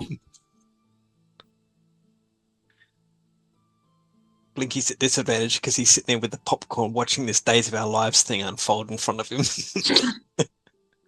I rolled a 6. And well, I'm going to balance it out with a dirty 20. And Blinky rolled a 16. Okay. Hot. We love that. Days of Our Radiant Shadows. Like the sands of time. You hear the familiar whir of Blinky when Blinky focuses on something. And at the same time, Thea, as you pause for a fraction of a second to catch a breath between this absolute storm of words. I believe the term is verbal diarrhea. You hear what sounds to be the crack of a branch. But then Tiernan, as you're looking at Thea, she's holding out Henry. You see for the briefest of moments a very slight glow start to emanate from the rock. It's sort of a dull reddish light. And as you watch, there's a sort of a swirl, almost like sand, around it. And you could swear for the briefest of moments you watch as Thea constricts and gets sucked into the stone. And simultaneously you watch as Rowan gets spat out of it to appear straight in front of you. And that is where we are going to end the session for tonight. Bada bing, bada boom. Magnificent. No, I had questions for Thea. Oh, no. Please. Your keyhole. It's very lucky you did it then, because Tiernan's next line of questioning would be a bit, yeah. Hey, I'm going to start with my favorite part of the thing, because I often don't. I'm just going to say Emily. Wow. Wow. Wow. Wow. Lies and slander. He doesn't Em- need us anymore. Screw us, I guess. Yeah. M was given a little bit of sort of like half a page of notes of here's some stuff. And I think I successfully addressed every single point you put down. yeah, absolutely fucking legend. Thea is this absolute storm of chaos and mayhem. And you did a truly wonderful job of bringing this intriguing character to the table once again, Emily, on almost exactly the 1 year anniversary. So thank you so much for coming and absolutely being fucking chaos incarnate. And she's clearly been sent to spy on us. That's what you think. You don't know. So that's me. I'm going to throw it out to the rest of the group. You dirty mongrels can pick out who wants to go next. Jeez, look at everyone jump in. I don't Incredible. respond to name calling. That's entirely fair. Hey, okay, my favorite moment is also probably Emily related then, but it wasn't actually in the session. It was the sheer amount of gall and effort involved in trying to convince me that she was doing something else entirely tonight before we began the session. Here's the deal. Nothing I told you was a lie. I was at both of those places. Very well. You can check my Instagram story. Yeah, I didn't buy for a second.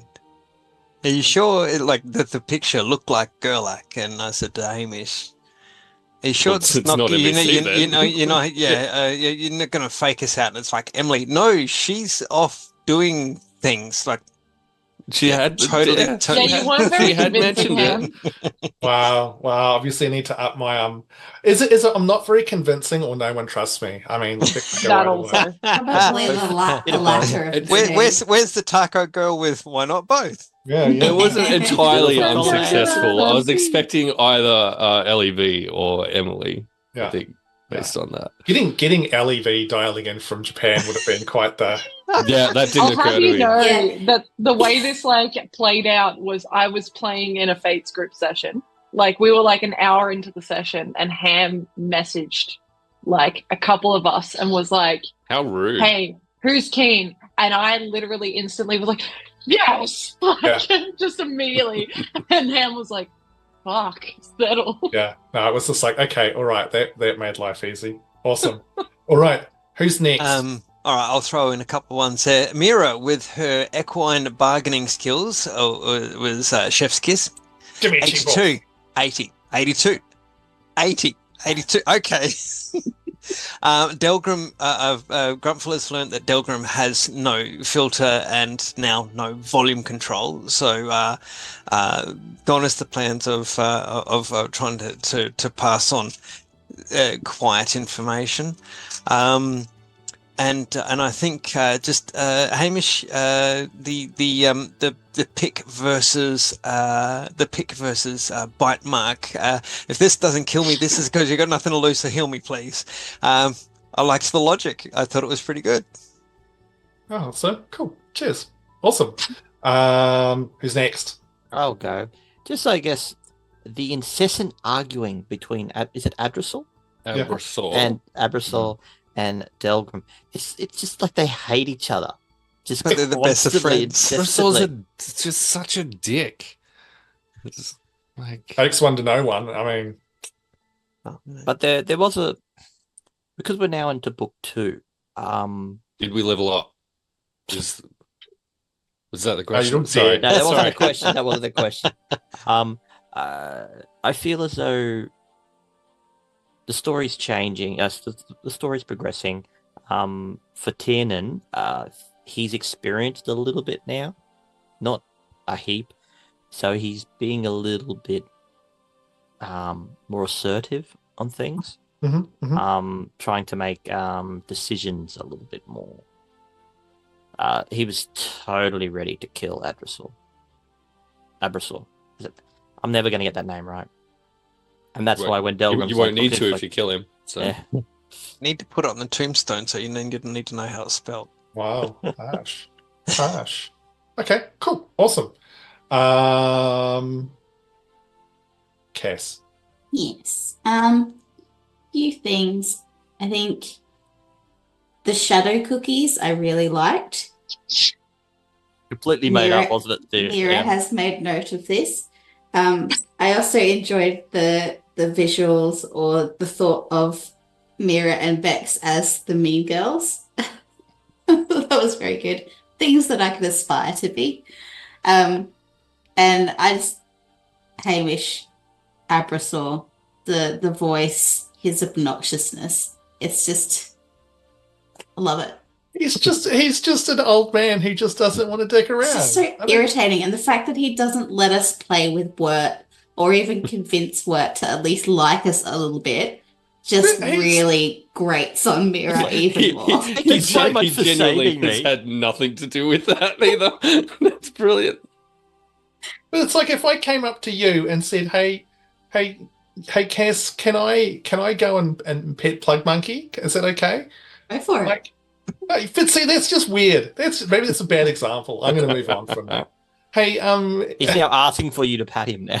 yeah. No, this has just made things really awkward. He'd probably enjoy it. Yeah, probably. Oh, Pax, here we come. Yeah, run my fingers through his.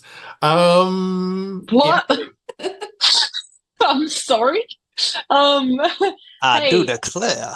My favorite part, there were too many. My favorite predominant part was just Cass's expressions every time I spoke. Just every time, just like, she's fucking with my law, which was a lot of fun. I also enjoyed the discussion of whether the large hat was appropriate or not for a second person. It was great. It was wonderful. It was a ton of fun. But yeah, no, I'm just honored to be here, to be honest. It's a blast to have you on, Em. Yeah. Wow. Hey, look. I will come back anytime you allow me to ruin your world. Also, I'd like to remind you that the DM is a god now. You're welcome. Also, good luck with that interdimensional fucking time travel. It's going to be a really good time for you. Look, yeah, I'll. Fuck. Yeah. I thanks, did get a Em. message from Ham that was like, I'm ripping up all of my notes now. Oh, no. But apparently, I have been thrown under the bus to let everyone know who we're raiding out to tonight. And we're going to raid out to Little Miss NZ, who is a very dear friend of mine and also the community, and who is also a superhero streamer and is raising money for Cure Cancer. So send all the love and and the vibes. Do that, but just an option though. Like, could we not raid out and just keep playing for like another 3 hours though? Is that not an option? If Thea can bounce back, yes. Yeah, look, Hey, we'll do that off stream. Yeah, okay, cool. Deal. If We'll someone do the can after dark convince- version. I'll show you what shadow cookies are. Let's go. Yeah, excellent. Oh Sick. gosh, that sounds. If we're going to do that, Grumpfel needs to practice his dwarven again. It's enticing and threatening all at the same time. Yeah. Oh my god. Perfect. I got so many notes I got to make after this. It's terrible. Follow the heck out of Little Miss NZ then. Yeah. Hey, thanks very much, everyone, for hanging out with us. You are all awesome. Thank you for choosing to spend your time with us. Have an awesome rest of the weekend. We will see you in a fortnight.